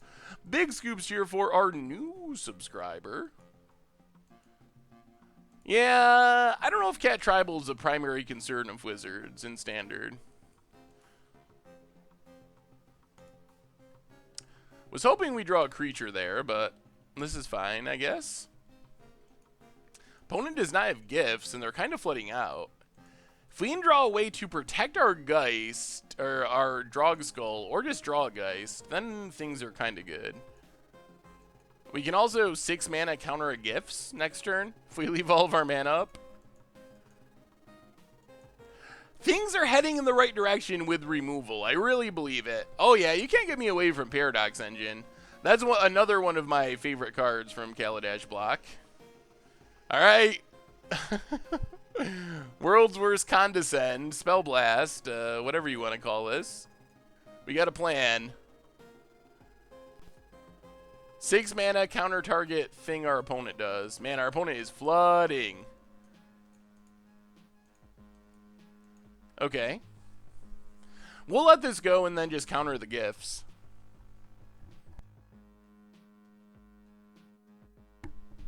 Would Astral Slide have been broken in Standard? As much as it pains me to say this, because I love Astral Slide, but yes, I think it would be. Ooh, that's a Geist. Oh man. This means our opponent's going to get to resolve a gifts, but I think this wins us the game. We looked at our opponent's deck. I don't think they can beat this combo. Alright, go ahead. I don't think our opponent can win. I think we did it.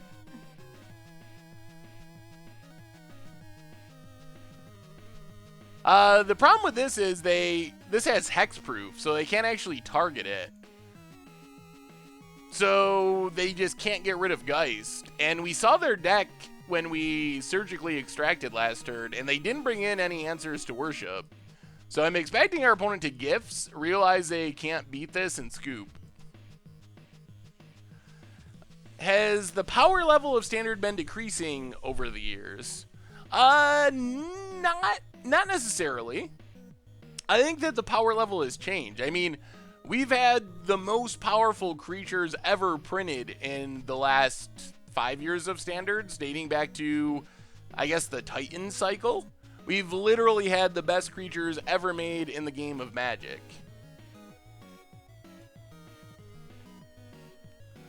Alright, we'll mill Brawl and a Ritual. We can always path the other creature. So power levels, so the creatures are better than they've ever been. On the other hand, spells are less powerful. I guess in an absolute sense, if you played the best deck from the last 5 years of Standard against some of the best decks of past Standards, that the old Standards would definitely win with just the crazy broken things. But I don't think that's necessarily a good thing. Part of that is bad, I guess.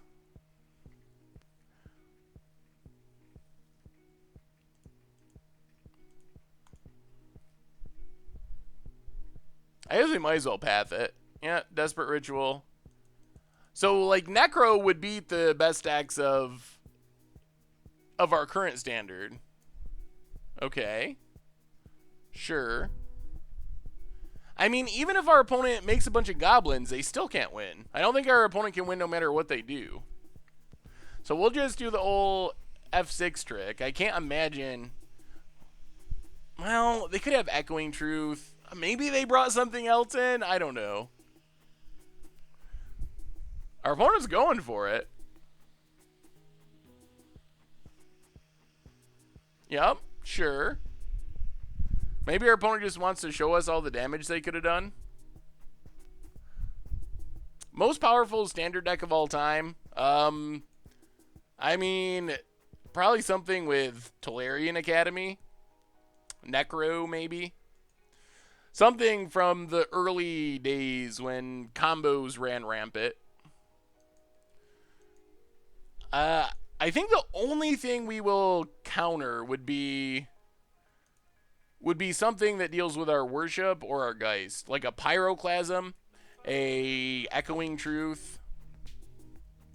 But I don't think we counter anything else. Thoughts on which 4 tribe will be in the commander decks? That's actually a tough... My favorite budget Magic deck. Oh man, there's been quite a few over the time. One that always sticks out though was the original Part the Water Veil Turbo Turns deck from like a year ago. Oh, that deck was so fun. But there's been some others that are super sweet. My favorite, actually, the Aetherworks Marvel combo deck, Paradoxical Marvel, was on the list too. Those are the decks that I like the most. The most competitive, probably 8-Whack Goblins, Burn, some of that stuff. So there's been a few that are like somewhat competitive, but my favorite are the crazy combos. I think the tribes will most likely be common. And we got there. All right, opponent scoops it up, combos for a while, eventually realizes you can't beat the worship. Sweet. Well, the 05 Dream is dead. Dead and gone. Dead and buried. Astral Sight in Modern would be sweet. The power level there would be fine. And don't get me started on the ramp, but what we need is a way to get cards like that into Modern without going through Standard. Oh man, that's one of my biggest requests of Wizards. Make a supplemental product. Put old reprints that aren't currently Modern legal into Modern Masters to make them Modern legal. Have some sort of mechanic to get cards into Modern that don't have to go through Standard. Because yes, Astral Slide probably is too good for Standard. I can see that. But it's probably a blast in Modern, but we just don't have a mechanism for making that happen. So I really hope that we figure that out eventually. All right, one more 30-second commercial break. We'll be back with round 5, and then it looks like we're going to have time to close out with Momir after round 5.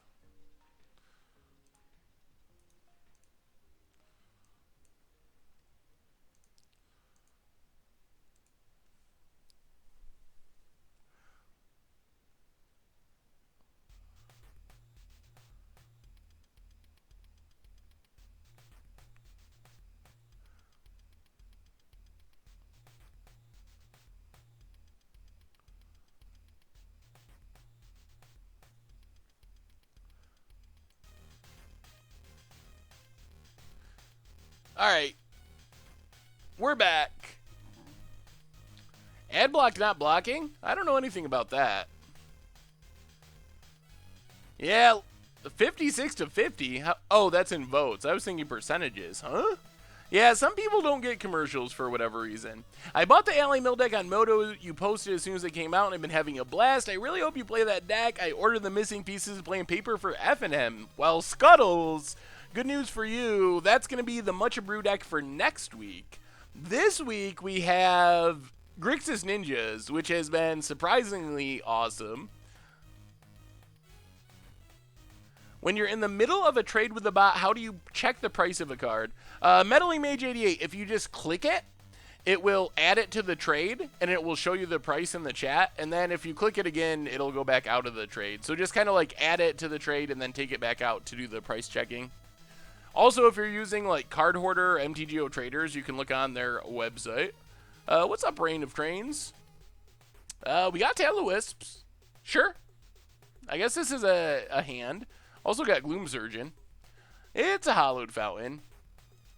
And next week's Budget Magic. So, Budget Magic, we can't do Amonkhet till the following week. I just don't have enough time to record it Monday afternoon. Oh, by the way, stream next week, Monday at 3 Eastern instead of Tuesday night. We're doing a a special stream for the release of Amonkhet. So no stream Tuesday night, Thursday stream as normal. Instead, Monday, 3 Eastern, as soon as Amonkhet comes up, we're going to start playing it. Look at your standard deck for Amonkhet. All right, Imperious Gamer. What do we got? Oh, it's cats. Well, unfortunately for you, I would not be surprised if your deck got banned. Targeted by bannings. Actually, I think you can play it without Felidar Guardian. That looks really fun. I really like the I really like the flavor of it. As far as being awesome, that I'm not 100% sure about. Possible I should have pitched a Drog Skull to counter Reflector Mage there. We'll see. Might end up regretting that. Let's play Gloom Surgeon. Howler Fountain, tapped. Pass the turn.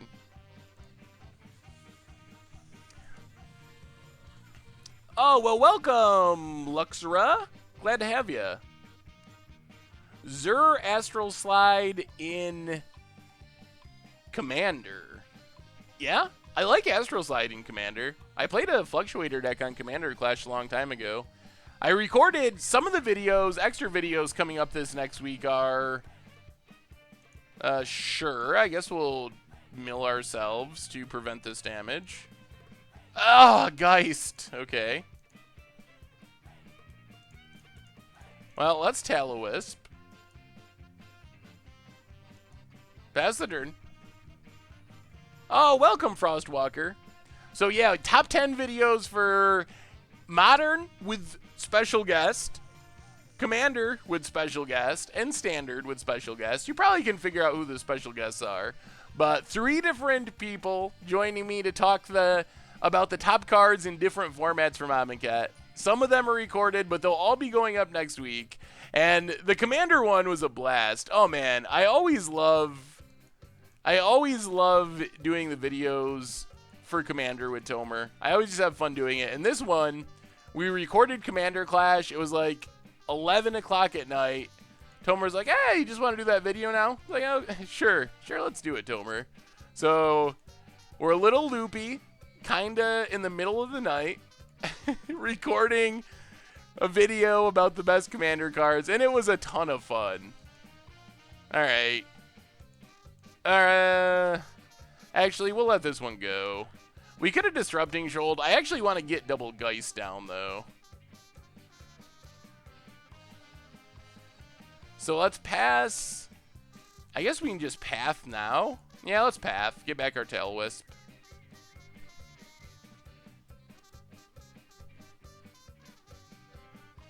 I mean, it's not crazy. You probably could figure out the guess. They're all goldfish people in one way or another. Well, as foretold, see play in Standard. I think people try it in Modern. It'll be very good in Commander. Standard, maybe. I actually think that it's more exciting for other formats, but I think there's a shot that it'll see play in Standard. Actually, we can start doing this now. Let's play Drog Skull Captain. Shoal lets us protect from Path. And Shoal... Yeah, let's do that. Drog Skull Captain. Tutor out something.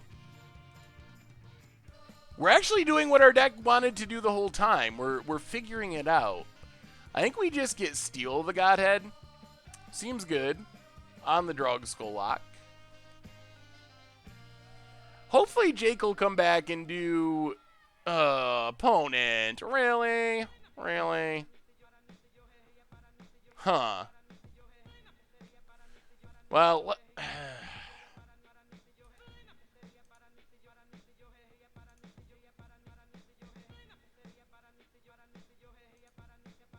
alright, that works. We get to pitch the Steel of the Godhead. Combo! It's a combo! Disrupting Shoal counters it. Get another Steel of the Godhead. All that. What? No! Oh! Oh my god. Uh...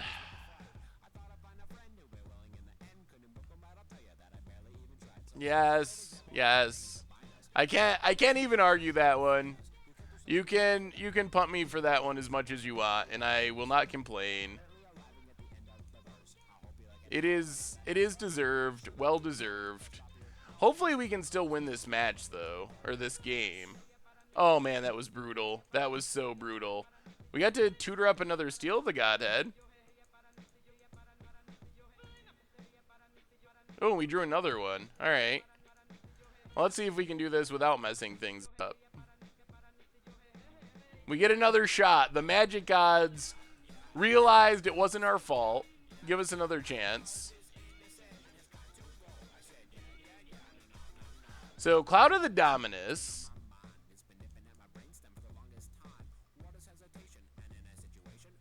Alright. Disrupting Shoal. Click Spell Queller. Okay. Exile Steel the Godhead. There goes both of our Steel the Godheads. When this plan is working, it's actually pretty sweet. When we're able to... Hey! We didn't counter our own spell. Moving up in the world. And let's just give that Shroud. It's a lock. Now I feel like we're actually going to win still. Oh man, that's not the pun of the year. You haven't seen me stream much. Thunderous Wrath 3 times in a row is pretty quick. I think the pun when we were doing the flashback standard was probably the most brutal, where I misremembered the difference between rounding up and rounding down, and we we killed ourselves. We killed ourselves with a Infernal Contract at 1 life that we didn't even really need to cast. We could have not cast the Infernal Contract, but we chose to cast the Infernal Contract for no real good reason. Pithing Needle is pretty good too. Could Goldfish get voice tokens? Ooh. Huh, maybe. That's an interesting one.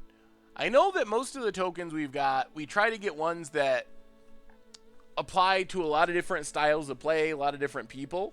And voice is kind of specific, but I can suggest it and put it on the list, and maybe that'll show up in a future edition of MTG Goldfish tokens. I know we have another series that's in progress, but I mentioned this a bit ago too. It's running a little behind where we were thinking it would be, so it will be coming, but gonna be a little longer than I thought. We won a match, and I think we're gonna win this game. It feels like we're about to win this game. We even get to Angelic Destiny, which is pretty sweet. And all of our stuff is hexproof or shrouded. Not sure how our opponent gets around this. Okay, Collected Company. I mean, we still just have them locked. Herald A Radio, 5 months in a row, back for more Pithing Needle on Pithing Needle punts. Well, don't worry, I got you covered. Oh man, that was a brutal Collective Company, just a Noble Hierarch, and things are turning around after the horrible start. So maybe this deck isn't as bad as it looked at first. I mean, I still think it's good. I'm not going to try to convince you that this deck is great or anything, but maybe this deck isn't just straight up the worst deck of all time. We need Young Pyromancer Elemental token because it's hard to find the real Pyromancer token. Ooh, that's a good suggestion as well. Well, yeah, what other tokens do people want to see? I know the next series is already planned out, already set. It's kind of in the printing process, so that one's done, but there will be more series in the future. So if you have more token suggestions, Young Pyromancer, Voice of Resurgence token have been requested. Clue token, oh, that's a sweet one. Hippo token, is that for Feldegriff? Goats or squirrels, gotta have the seductive goat. Fish Dragons, Surf. The problem with Surf is we can't get, the art will never match up to the original. We do not have Merit Lage tokens. Yeah, we're going for the 2-3 Dream. 2-3 Dream is alive. The Pyromancer tokens, I believe, were in Eternal Masters, right? I think. Energy counter. Ooh, that's a sweet one. Brick counters. We got to get some brick counters so you can punch them out. What do you guys and girls think about that?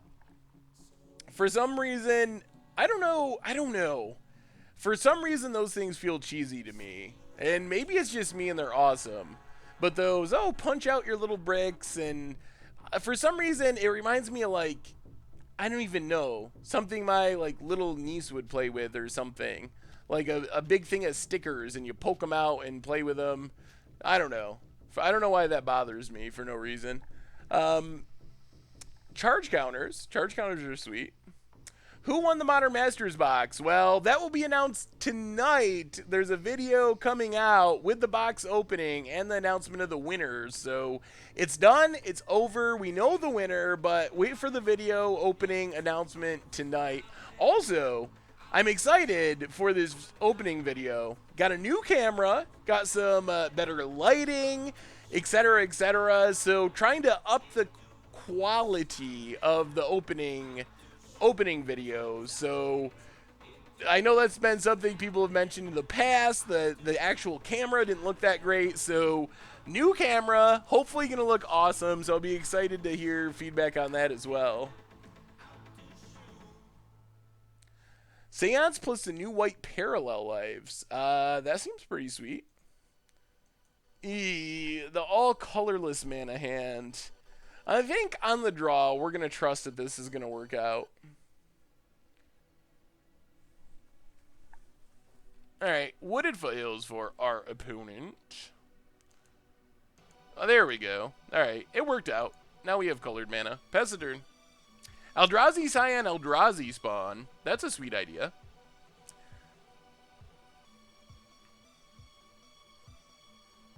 Did I get a big fan so I could get a windblown hair effect as I open? No. Do you think they would ever ban Eldrazi Temple? Seems less likely with Ayavugan already being banned. But you never know. I mean, Eldrazi are very good. But I don't know if they're too good now. I know the variance of it drives me crazy sometimes. That's the part that I think I find most frustrating. That occasionally your opponent just gets double temple draws, and it feels like they just win the game on turn 2 when that happens. So the variance part of it can get obnoxious, but I don't know if the deck's just straight up too good.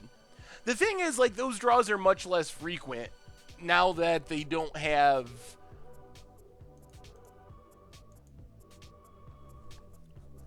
Now that they don't have the Ayavugan to go with it. But still, when they happen, they are pretty annoying. Alright, let's just Drog Skull Captain. Kind of expect that our opponent has Collected Company here. Either that or their mana is just ruining their plans. And I think we'll just take a Clout for now to protect our Drog Skull, maybe. Yep, here's the Coco. Do you think the new Nissa will find a home in Modern Nightfall? I guess it could. I imagine you're thinking of it as like a finisher.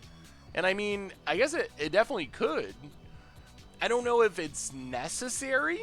Like, I don't know if you need that to finish the game, but it would fit the way the deck works. Cavern's just not relevant. I mean, I guess I could have used it just because, but it doesn't stop Spell Queller. And I'm pretty sure that's the only counter this deck plays. But I guess I should have just used it because it was available. I use Planner Bridge in my Tron deck now.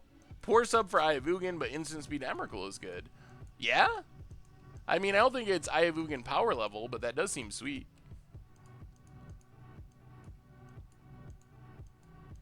Alright, opponent's going off. Selfless Spirits, cracking. If we untap with Drog Skull Captain, we're in pretty good shape, though. Temple Garden. Do they have the path? Untapped. Scries. Was asking for a spear token. I meant javelin token. Oh, for Ikatin Javelineers. Oh, they do have it. Okay. That makes our hand a smidge worse. Just a smidge. Can't really do anything about it. Opponent gets in. Yep. What do we draw? Eel Umbra, A.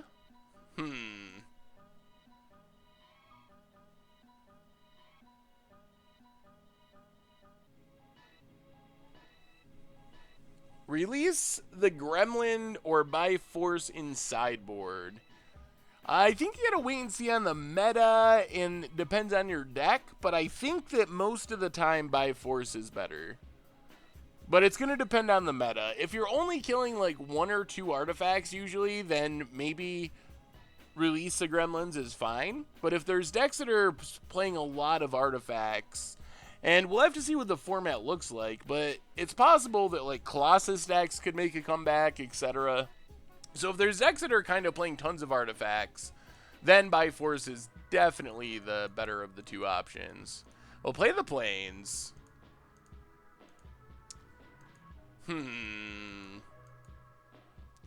So I guess we just Tallowisp.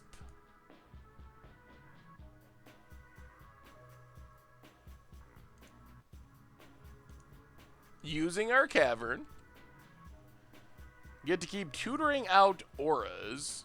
And we'll get, I guess, just Steel of the Godhead.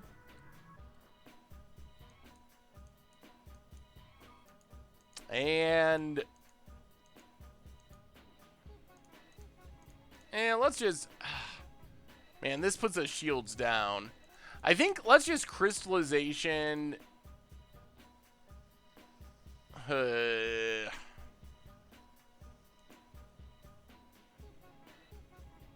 Crystallization the voice.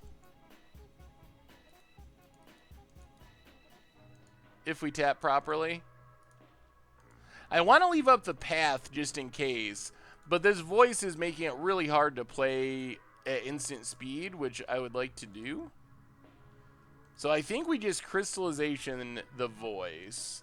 And then we can use like an Eel Umbra as a removal spell by targeting the voice and exile it. Any guess at the new tier 1 standard decks after Amonkhet? It's essentially 100% dependent on the bannings. If there's no banning, same 2 decks. If there are bannings, we have tons of possibilities. Zombies, Metalwork Colossus decks. I mean, green-black would get much better again with Ronas and all the +1/+1 counter stuff. So there's a lot of possibilities if there's bannings. What's my opinion on there being no more core sets? I kind of miss them. I understand. I like the 2-block paradigm generally, but I do miss core sets being an easy way to reprint things in standard. And I think it's been hard for Wizards to reprint some cards that would be really sweet because they want to keep things on flavor for the block, for the set, and that makes it really hard for them to reprint some stuff that I think would be really cool to be reprinted. I miss getting like Grim Lavamancer randomly in a core set and things like that. Could Mardu Hate Bears be a possibility in standard with Kemba and Harshmentor? Yeah. I think it would depend on the format, but it could be. It's going to depend on how many cards you're hitting in people's decks with those 2 cards. So, Eel Umbra. Gotcha. It's a combo. It's a removal spell now. Get rid of this voice, which was being pretty annoying. And now I think we just pass. Clout doesn't do anything on a white creature. So I think we pass. Leave up Shining Shoal, which we might cast just to tutor.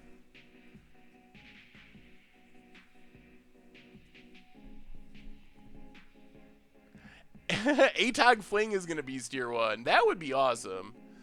Yeah, man, the faster rotation thing. When they changed it back, I kind of liked it because I understood that it was hard on some people as far as budget was concerned. So I appreciate that. The thing is, I think that Wizards looked at their data and thought, oh, standard attendance isn't doing great. It's because of this change to rotation. And I don't think they realized that the problem was actually Emrakul and Smuggler's Copter and just like a format that people weren't that excited to play. So I think they falsely attributed that to the rotation changes when I don't actually think that's what... Ooh, there we go. That's what it was about. So let's get down Argeist of St. Traft. That was a good draw. This double triggers our Tallowisp. Also gives us a good target for Cloud of the Dominus.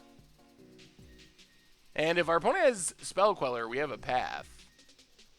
And Steal the Godhead on Geist of St. Traft. We might actually be winning 2-0. Or winning these, yeah, I guess winning this match 2-0 and getting 2 wins out of this league. I think that Iconic Masters is super sweet, but I have no idea what's going to be in it.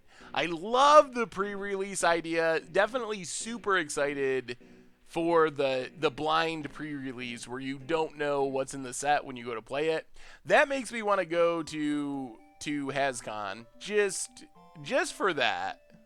And I might actually do it because Rhode Island isn't that far comparatively away from New York, so.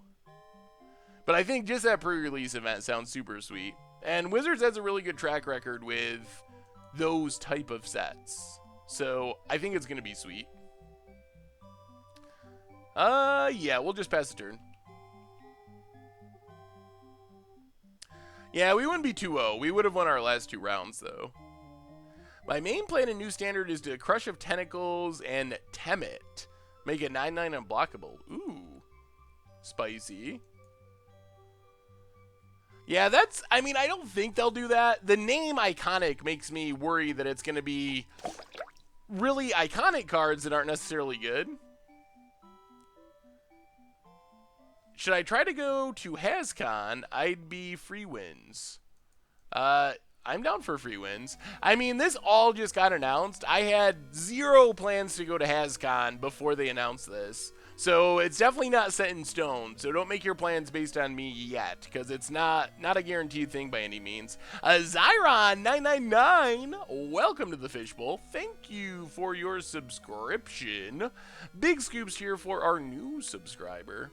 It's possible that I meander over the border into to Rhode Island. What are the best worst matchups for this deck? Burn, in fact, I don't even know. I don't know if I can recommend playing this deck. BB Jace, welcome to the Fishbowl. Thank you for your subscription. Big scoops here for our new subscriber. So I think if you want to play a Spirit deck, I think you're likely better off just playing Bant Spirits, Esper Spirits. This deck is cool, and if you want to like try it for your FNM or something, go for it. But I can't really see this being the next big thing in Modern. Wow, the subtrain has started. Sionix, welcome to the Fishbowl. Thank you so much for your subscription. Big scoops here for our new subscriber. Yeah, definitely go down to 60 cards if you play this deck.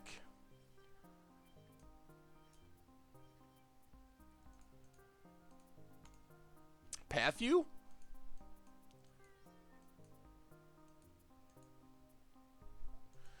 Yeah, we can't take that. That would have actually been lethal. Opponent gets to scry from the land. Good Instincts, welcome you as well to the Fishbowl. Thank you for your subscription. Big scoops here for our new subscriber. Alright, let's just Eel Umbra. We just want to pump this Geist up. Can we make it lethal? Actually, we can. I think we actually just win here, don't we? Huh. That's pretty sweet. So white, double white. Angelic Destiny. Tag with Geist. Get the Angel. And that looks like Xaxes for the win with Tallowisp. Wow. So this deck. We started off. I don't even know what to make of this. I don't know what to make of it. So we started off horribly, 0-3. We ran into multiple Liliana matchups, which were very good against what we were doing. So I think we partly had bad matchups, and then we pulled out the last 2 wins. So I don't know. I don't think the deck is as bad as it looked in the beginning. I also don't think it's as good as it probably looked towards the end. So I think it's hard to recommend this as your modern deck.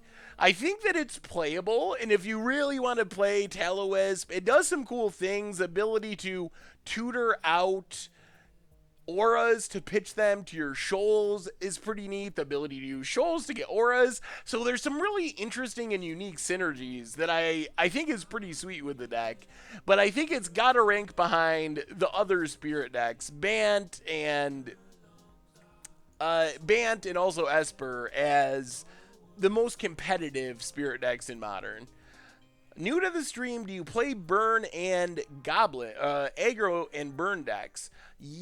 On occasion. We play all different kinds of things. Mostly under the radar decks. We don't play too many just the tier 1 decks that everyone else plays. But if it's interesting and unique, we play all styles, from combo to control to aggro. So we play all different things. I would say that we play mostly combo decks, probably, or at least synergy based decks are probably the most common, even if they're not straight up combo decks, but synergy based decks, because they're usually most interesting. I do not play Tron. I've always wondered, if 61 cards is bad, then why does so many people think thinning with fetches doesn't matter? Obstinate Raven, because those people just don't understand math. Oh, that drives me crazy. Yes. I think that the thing is, thinning from fetches doesn't matter as much as you might think.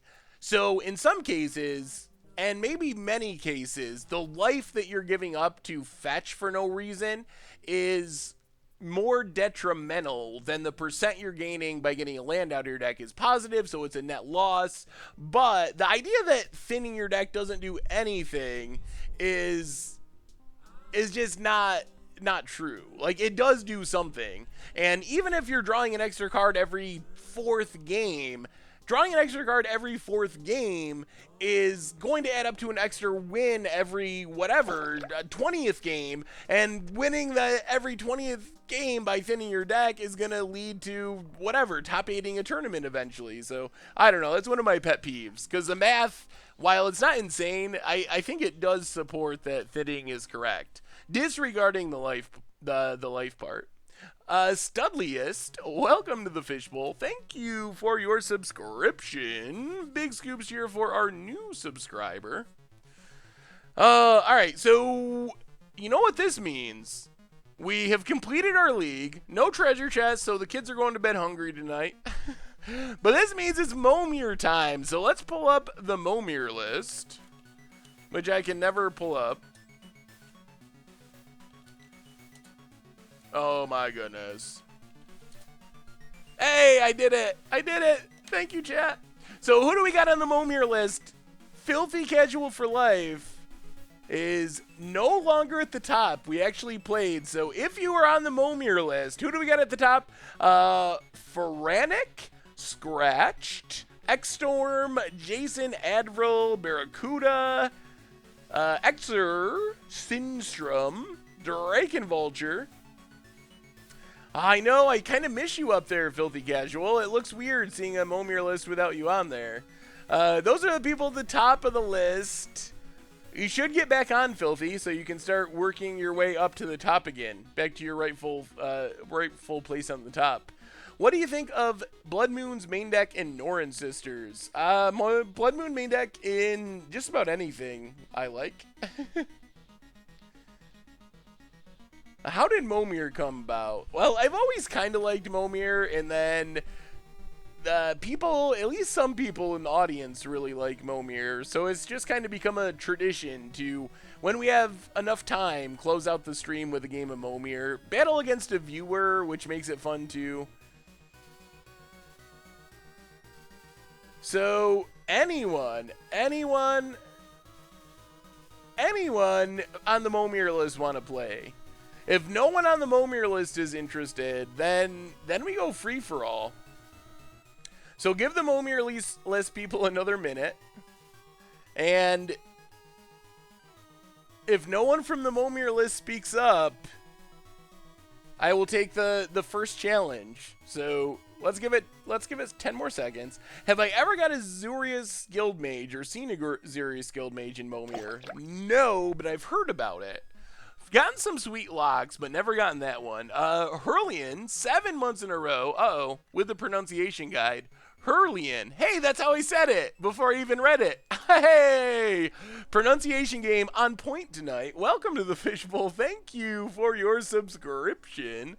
Big scoops cheer for our new subscriber. We look at my deck, and the deck is called Against the Odds Better Eternal Domain. I can see what you can think about the Eternal Domain deck from Against the Odds. So get stuff in the graveyard, living lore, eternal domain. Okay, I think it's a cool idea. All right, Obstinate Raven, your challenge has been accepted. Let me pull up the Momir lay. So our league is over. Not the greatest league we have ever played, but reasonable for what we were playing, with 61 cards and all. But we get to close it out with a game of Momir. Great way to close out the streams for the week. So yeah, let's do it. We will play first. Hey, welcome Chris and your 7-week-old daughter. Thanks for hanging out. Yeah, we'll keep. It's Momir. We always keep. I know, 7 months. It's crazy to see that. Time definitely flies. I wonder when the very first stream I did was. I bet it's around a year now. We probably are at our year anniversary because we weren't partnered for the first part of it. And I started working at Goldfish about a year ago. Well, full-time. And that is when the streaming started, was shortly after that. Dazzy J, 2 months in a row. Welcome to the Fishbowl. Thank you for your subscription. Says, 2 months of awesome fun, excited for the future. Me too. I'm really looking forward to some new cards to brew with in Standard and in Modern as well. Let's make a 2-drop, see what we get. Azurius Guild Mage, eh? Soulbright Flamekin. Pay 2 mana, target creature, gain trample until end of turn. If it's the 3rd time this ability is resolved, you can add a lot of red mana. I'm assuming that's 8. So if we get to 6 mana, we can start using this to make 8 drops. Opponent, Sunscape Familiar. Powerful common. Alright, let's pass the turn. We gotta skip our 3, and then we can start playing things next turn. How did I meet everyone at Goldfish? It is basically dumb luck. Yeah, it's been more than a year since my first stream, because I streamed a little bit on my own channel before streaming on the Goldfish channel. Super Kamaguru, welcome to the Fishbowl. Thank you for your subscription. Big scoops here for our new subscriber. Flesh Former. Pay a mana of each color. Gets +2/+2 and gains fear. Target creature gets -2, -2. Activate this ability only during your turn. Okay. Yeah, it's just, I mean, basically coincidence meeting Goldfish people. When it becomes blocked, defending player mills the top 3 cards. Sure. Old 2/3 for 4. So yeah, basically I started writing like random EV articles and stuff like this, posting them on Reddit, and that's how Richard actually reached out to me. Goldfish used to be just a price site, and Richard decided he was going to start doing content. Del Torta, welcome to the Fishbowl. Thank you for your subscription. Big scoops here for our new subscriber. But yeah, Richard reached out, and said, hey, instead of posting your articles on Reddit, you should post them on Goldfish. And I actually didn't respond at first. I thought it was probably, I was like, this probably isn't like real or something. And he actually wrote me a second time and was like, oh yeah, I messaged you a little while ago. Like, we'll have better tools on Goldfish. Like, your articles will look nicer. So, like, all right, sure, whatever. I never like set out to make magic content. Flying Menace, okay. And it just kind of happened. And then it just kind of went from there. Oh, Thundermaw. Whoo. Kind of went from there. Went from like writing some random articles. I think the first article I wrote, or maybe it was a second, the first big article I wrote was a financial review of Commander 2015, I believe. I think it was 15. Maybe it was 14. Yeah, maybe it was, I don't even know. It's got to be 15. Regardless, it was a Commander review of something, and then videos came, and things slowly just kept going. Cartouche. It's a cartouche. How can you submit a rat deck for the stream? Well, you can always email me lists at saffronolive@mtggoldfish.com. Probably take me a bit to get back to you because I get lots of emails and busy recording videos and whatnot, but definitely send it to me. Korond, the Dawnclad. 6/6 flying Vigilance, never going to be enchanted. Well, it stops a Thundermaw Hellkite, which is something we care about. Oh man, we could have made an 8 there too. Oops, forgot about this Soulbright Flamekin. We'll make an 8 next turn. Send me an email about Mono Red Dragons. Alright, I will double check that I have it. Oh man, another big flyer. Opponent's hitting the big flyers all the way up the curve. Good thing we have this. Yeah, I just forgot about our Soulbright Flamekin, actually. Yes, it's a punt. Punt accepted. We'll do it this time. So, pay all of our mana. Oh, and we give a creature trample? Okay.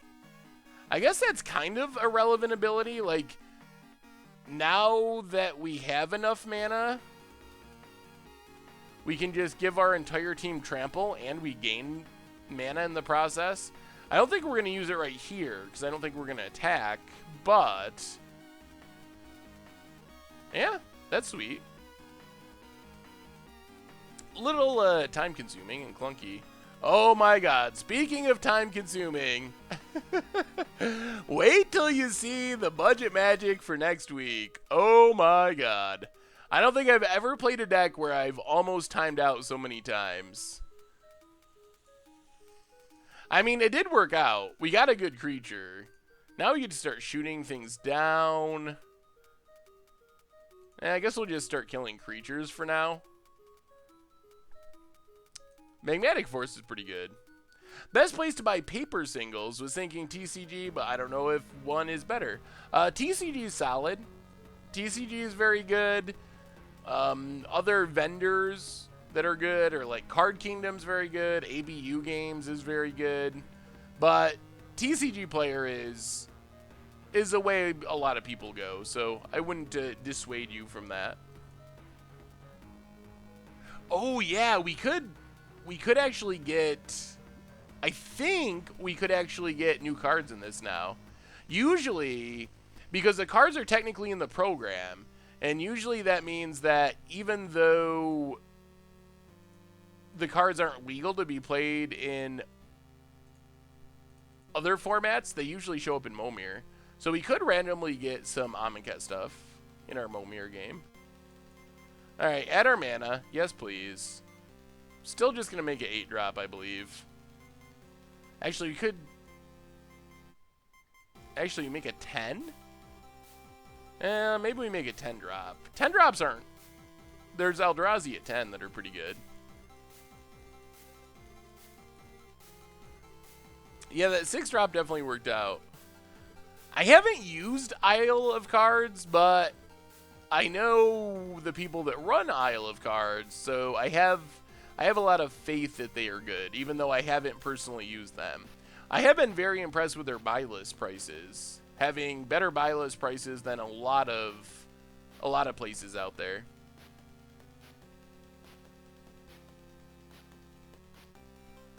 Yeah, I used to buy list a ton to Troll and Toad. And I haven't had as much time to buy and sell cards as I used to when I was doing collection buying as like a part-time job, essentially. And back then, I loved Troll and Toad.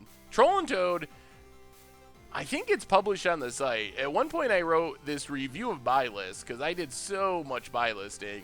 And the great thing about Troll and Toad is, one of the things, if you've never buy listed heavily, so the way it works is there'll be a price for the card, but it'll be deducted based on grading. So say, I don't know, your $100 card, maybe it'll end up getting deducted down to like $70 or $60 because it's in moderately played condition or something. So that's how buy listing works everywhere. The thing is, Troll and Toad would almost never deduct for grading. I don't know how it's possible. Oh man, that was not ideal.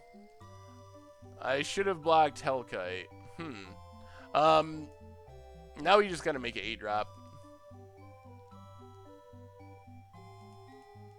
We can't even attack because of Ghoul Tree of all things. But they would almost never deduct. Oh, yes! Hoverguard Sweepers. Oh, the best creature in all of Momir. Now we win. Oh, Hoverguard. Hoverguard. That was pretty sweet.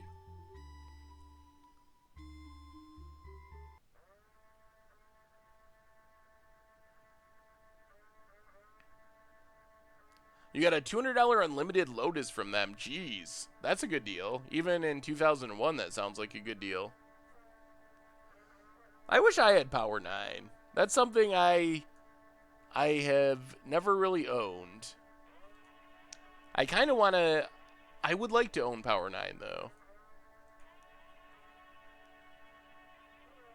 I know, I'm never this lucky. I'm lucky in Momir, just not when we're playing leagues and stuff. Squall Drifter, pretty reasonable. Tapping a creature is not the worst ability. Can keep you alive in some situations. Our 2-drop is Mogus's Warhound. Gonna suicide itself into our opponent pretty quick here. Do I play any other games? Not a ton. I've been playing a lot of, actually, Civilization 5. So, here you go, chat. You can help me out with this. So, I've been a Civilization fan for a long time. I have most recently been playing 5. Was thinking about getting 6. And I've seen massively mixed reviews about Civilization 6. So, if you've played Civilization 6, should I get Civilization 6? Oh yeah, I mean, I play party games like that. I also play like old Nintendo games and Super Nintendo games, but I don't play I don't know, a lot of modern games or other card games. But big fan of Nintendo and Super Nintendo, old school games like that. Worms, party games, Mario Party, Smash Brothers, stuff like that. 6 is wonderful. It's good, not as good as 5. Yeah, that's what I have. I have the full edition of 5, and the full edition of 5 is pretty awesome. It seems like, I think I've played most of the earlier ones, and I'm pretty sure the full version of 5 is the best Civilization I've played. Living Tsunami, man, we got the Suicide Our Stuff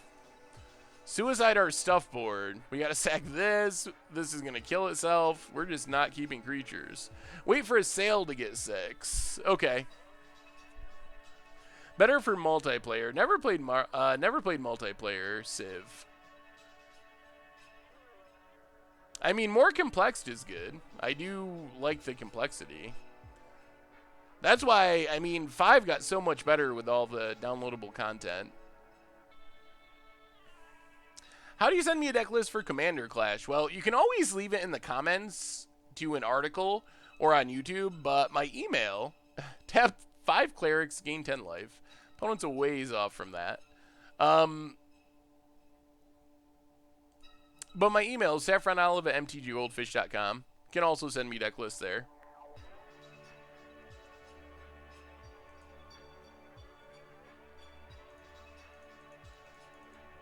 Civ 2. Geez, that's a long time ago. What was the game? I can't think of the name of it now. Oh, Lord of the Realms. Lord of the Realms was the game when I was a kid that I think it was the first game of that style that I ever played, and that really got me interested in those style of games. And I recently, Lord of the Realms is on Steam. It's like something ridiculously cheap, like 50 cents or something. So I recently got it and replayed it, and it's still really fun, but it doesn't last. It's not hard enough now, I guess, now that I'm better at gaming. As a kid, I remember it being a challenge. Now it's just baby cake frolics. This thing, when it attacks, gets 3 toughness. Yeah, the mercenaries, the Saxon Macemen. Very, yep, aggressive. Hydra Omnivore. When it deals combat damage to an opponent, it deals that much damage to each other opponent. It's big, but not very good for Momir.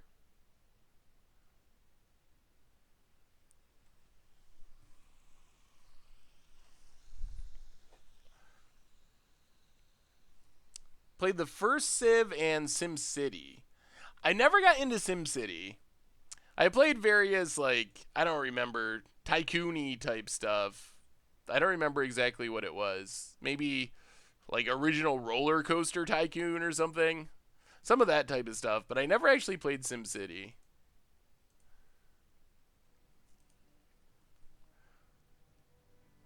Have you played any of the ActRaisers if you played Lord of the Realms?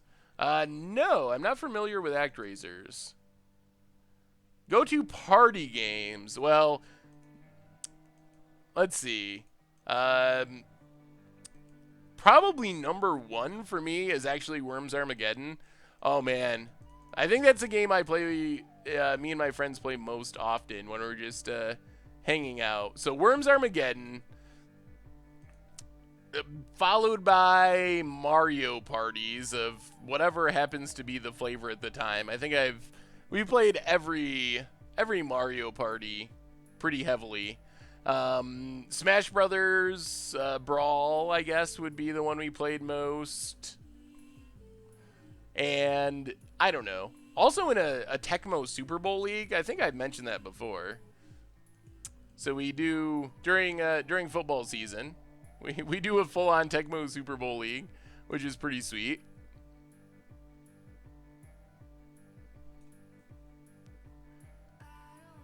I have played Tic-Tac-Toe. Oh, Codenames is awesome. Yeah, for board games, Codenames is super good. Yeah, Codenames, Apples to Apples, or Cards Against Humanity, depending on the crowd. I really enjoy those.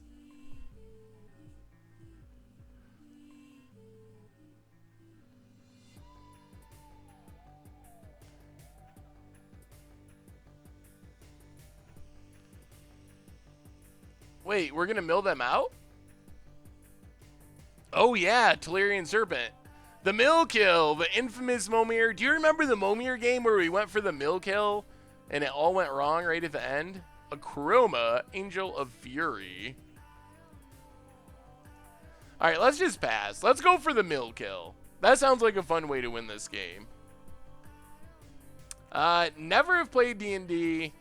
Role-playing games don't especially interest me. I've never, and this probably sounds like heresy, but never been a big like Final Fantasy person. I have friends that are so into Final Fantasy and other RPGs, and it never clicked for me. So I've never really played D&D. Doesn't especially interest me.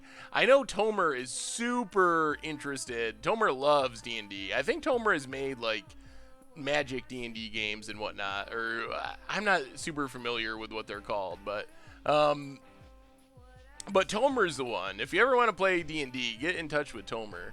I know Tomer wants to do like D&D content, Magic D&D content, so I guess it could happen in the future.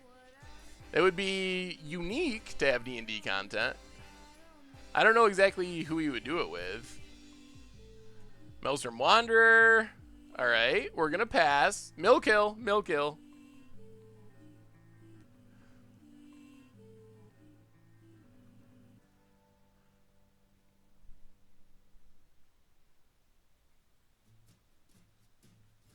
Never played with Tomer. I mean, we live fairly far away in different countries, so we don't actually. The Goldfish crew actually isn't very close to each other, so we don't get to hang out and do that kind of stuff in person, really.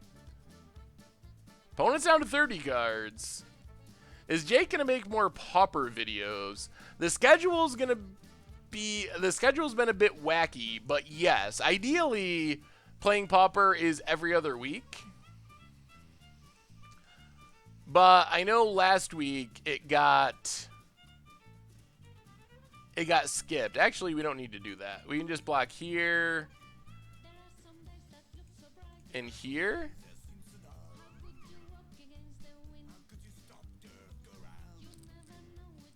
Yeah, Tomer lives in Canada. Do I play MTGO? What's that? I think I probably spend as much time on Magic Online as just about anyone. I don't know. This mill kill is getting ambitious. We might actually have to try to really kill our opponent. I'm getting nervous that this isn't actually going to work. Or we could hit, like, Scaled Worm, and then life is good. This can deal 3 damage to everything. I guess it kills that. All right. All right, we'll keep waiting and keep trying. We're going to go for it. We're going to go. We're going to go all the way.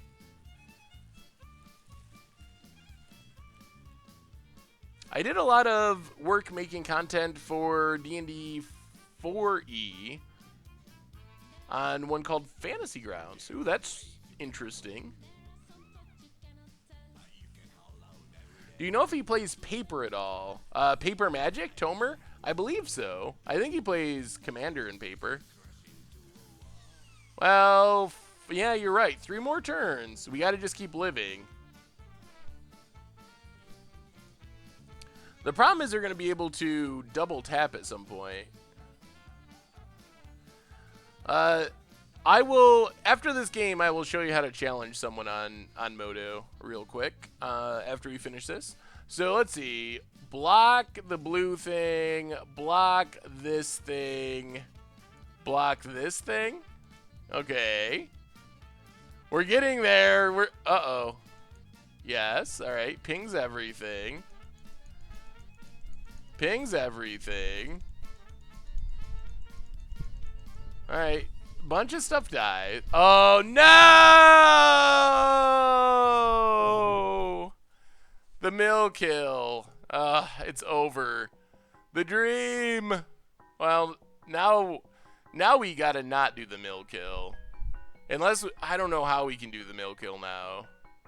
The Modern League, we finished 2 and 3. The deck was, not, it's a Trinket Mage. The deck was not as good as other Spirit decks in Modern. So, kind of rough around the edges a little bit. Shambling Attendant. And now we just got to go a Chroma Your Face plan. I guess we Omnivore as well.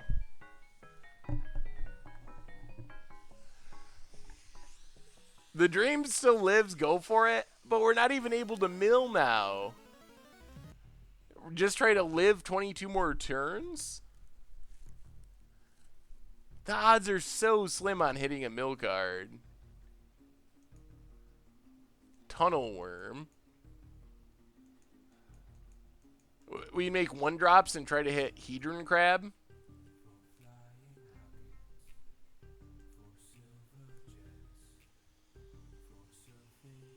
Well, we'll just, I mean, we could hit a Platinum Empyrean. That would be the thing.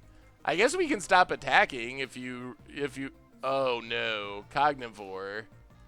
We could hit like a Platinum Empyrean and just live for 20 more turns. What's the blue marks? Oh, it says token, and Momir, everything is technically tokens. Yeah, against odds Momir Mill, that would be a tough one. Ooh, Verdant Force. I don't even feel like we're ahead anymore. I feel like if we don't try to kill our opponent, we're just going to lose.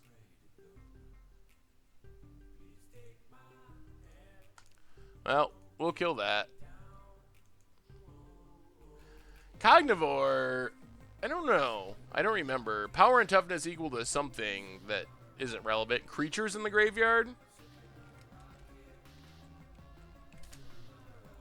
Oh, power and toughness equal to the number of instants in all graveyards. And in Molmir, all lands. Terravore. Terravore, oh, is Terravore non-basic lands? I don't remember. Terravore might be good.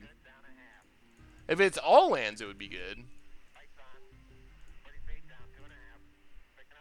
No! Whoa! Oh, chaining together the Cognivores. Oh, no.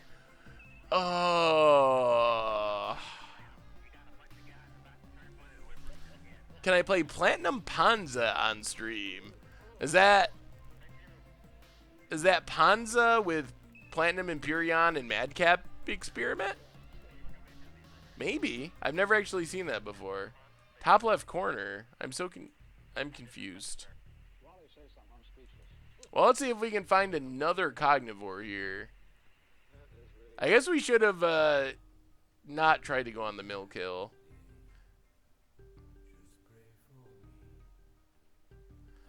Oh, Tomer killing his own inspiring statuary was one of the highlights of that Commander Clash for me. Oh, it was so funny.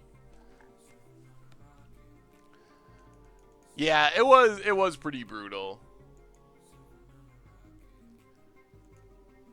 I mean, hitting 2 Cognivores in a row is pretty random. Because if you were not random, wouldn't you think you would try to avoid having 2 of the same card in a row? There's Magmatic Force again. Although there is some weird stuff. Are we literally dead here? Attacks. We chump 5. I guess we're not just dead. But we're getting to the point where we're going to have to hit a Bounce Kraken or something. Getting rid of Squall Drifter helps. Opponent's down to 18 cards. Well, I can't say much about countering your own thing because we did that to ourselves too.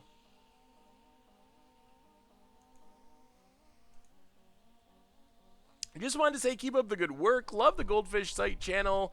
Not a lot of MTG in my area, so I need my fix. Oh, well, thank you, Deltorada.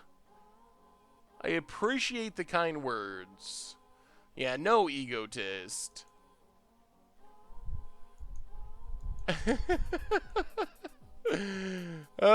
Yeah. You could see it coming. Yeah, we need Bounce Kraken. I think that's the only card that can save us here.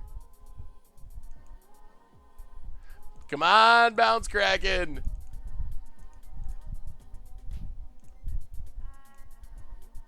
Or Skeletal Worm.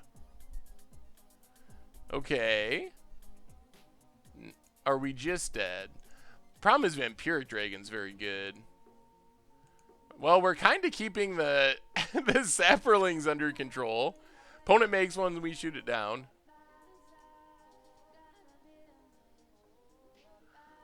Were the previous Budget Magic and a Much Brew stream previously? I heard you ask chat to remember something. No, I said that because I thought it was funny, but it probably wasn't. It was supposed to be a joke. But no, they were not previously streamed. Have I voted in the poll? I can't vote in my own poll, I don't think. That's got to be against the rules, right?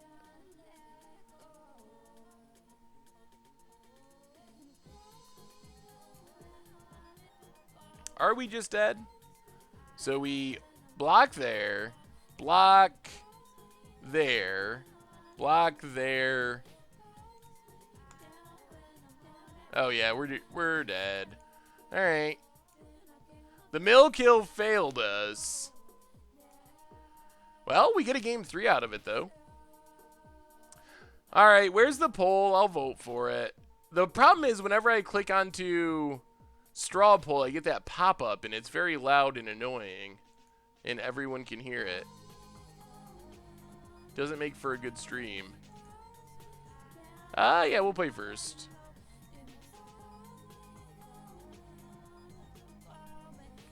So yeah, next week's Budget Magic. We got actually some sweet stuff coming up. Grixis Ninjas for Much Brew. Excited for that one. Then we have a Budget Magic deck next week. Our last pre-Amonkhet. Because after this one, we'll be exploring Amonkhet for like a few episodes. Kiln Fiend. Not a good Momir card. We'll be exploring Amonkhet for a few seconds in a row. And so this is going to be our last modern Budget Magic for a minute, I expect. But it's some good long matches. So if you want to watch hour-long matches and me frantically trying not to time out, not going to want to miss it. Yeah, the Grixis Ninja deck is sweet. I could imagine playing that on stream sometime. What ideas do I have for Vizier of Remedies and Devoted Druid? Probably nothing that hasn't been thought of before. I think the most likely home for it is some sort of Abzan Company deck. Not sure if it's gonna...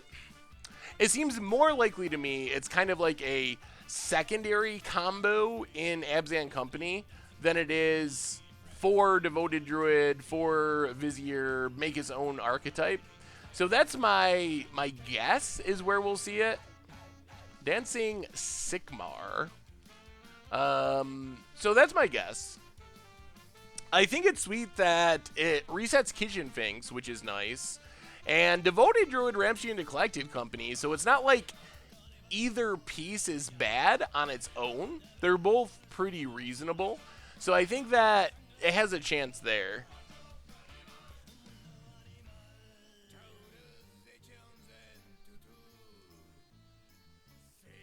Alright, let's make a 5.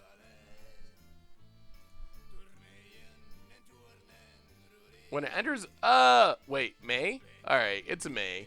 I thought it was gonna do the sex monkey trick and make us destroy our own thing, but thankfully, this was printed in the modern era, and it's a May, so we will choose no. Peasantern. I think if you're running Devoted Druid anyway, you might as well have Quill Spike. Yeah, could definitely add that in as well. Amplify, not a great Momir mechanic.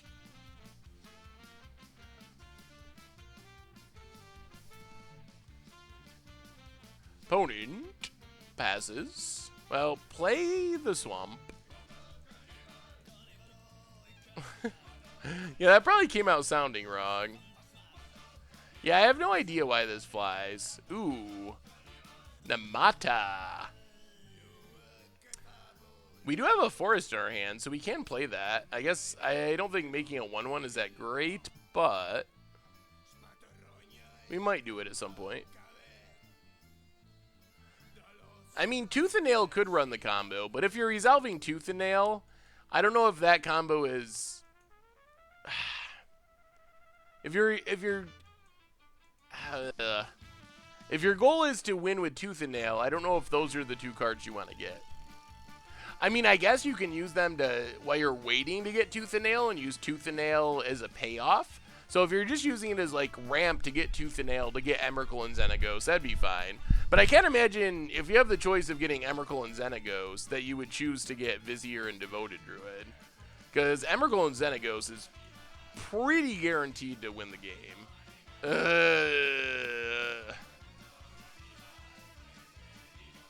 Oh, this thing's so bad. Enters tapped, gotta sack 5 lands, and then it doesn't untap until you play an island. Maybe we'll do this for Against the Odds. Jackal Mortar Against the Odds. No, we will not sack 5 lands and lose the game on the spot.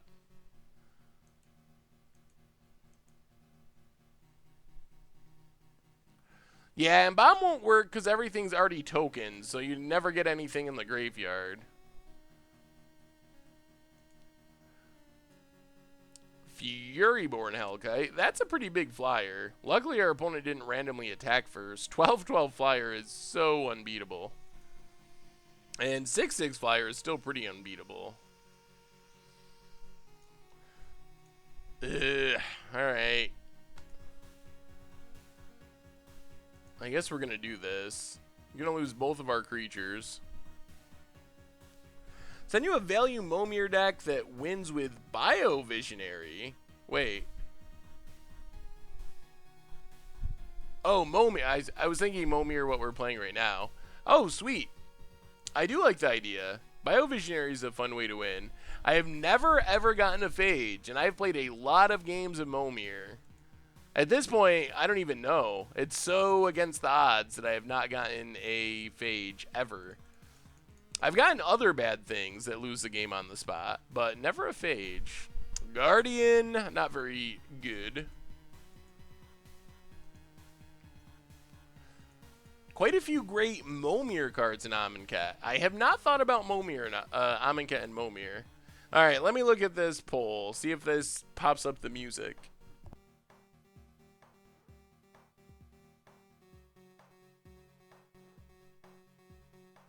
I got my That is the closest poll I've ever seen. Wow, it is literally tied. Opponent gets a Slipstream Serpent. That's good. We need our opponent to get something bad because we're pretty far behind. I think I did get Countryside Crusher once. What's the other one? Leveler. I definitely remember getting Leveler. I think multiple times. Which is, you lose the game. Carrick Long, welcome to the Fishbowl. Thank you for your subscription. Big scoops here for our new subscriber, Benthic Behemoth. Okay, pass turn.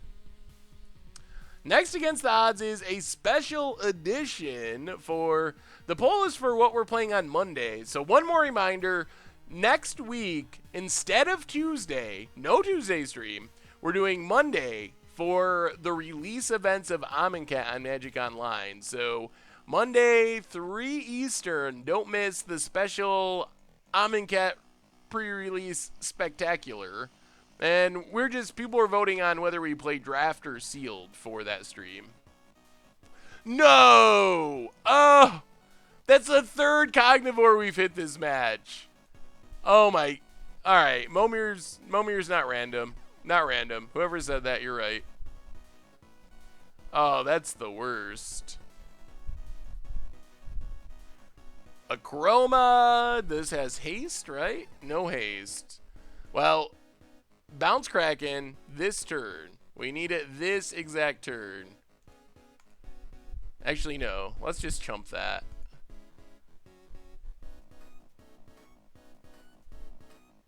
Yeah, we'll chump.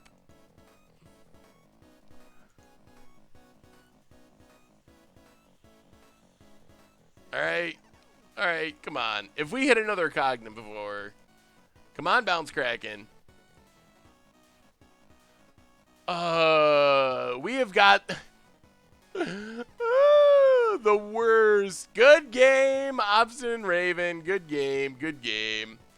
Oh, wow. Triple Cognivores. Yes, I know, I'm kidding.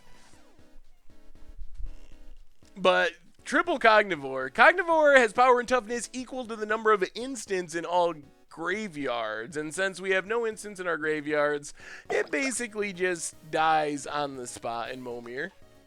3 times in a game. Woo! Or in a match. Mihag125, welcome to the Fishbowl. Thank you for your subscription. Big scoops here for our new subscriber. Alright, turn 2 Stormcrow. But I can't control getting Cognivore. How did Tallowisp do? So Tallowisp ended up 2-3. Started off 0-3. Got wrecked by decks with Liliana the Veil, which makes sense because we're sort of Boggles-esque. And I can't really recommend it over the other Spirit decks. It's fine, and it was interesting, but it's middling to bad. If you do decide to play it, please, please, please take out the Gloom Surgeon and play 60 cards. It should not be 61 cards. That was driving me crazy. This song is Helino di la Vada from Weisiger. I believe it's a remix of some kind. Any chance of a Grimoire of the Dead against the odds? I could see putting that on the poll. Sorry, Obstinate Raven. Yes, we did manage to miss Phage, so that's good. So, alright, let's wrap things up for tonight. So, first off, as I mentioned before, lots of sweet stuff coming up. We have coming out tonight the announcement of the winner of the Modern Masters 2017 box with the opening video, then Commander Clash coming up tomorrow night, and then over the weekend, the EV article, Much Brew Grixis Ninjas, a super sweet Modern Budget Magic on Monday, special stream on Monday, 3 Eastern, instead of Tuesday, so don't be here Tuesday, no stream Tuesday, instead Monday for Amonkhet pre-release. So tons of crazy stuff coming up over the next few days. Super exciting. My Dixie, 2 months in a row. Welcome to the Fishbowl. Thank you for your subscription. Big scoops here for our new subscriber. So everyone, Monday, Amonkhet pre-release. Don't forget, in the meantime, if you're looking for all those series, oh yeah, and special Commander videos next week. Not Commander, Amonkhet videos. One of them is about Commander, but special videos next week talking about Amonkhet in Modern and Standard and also Commander.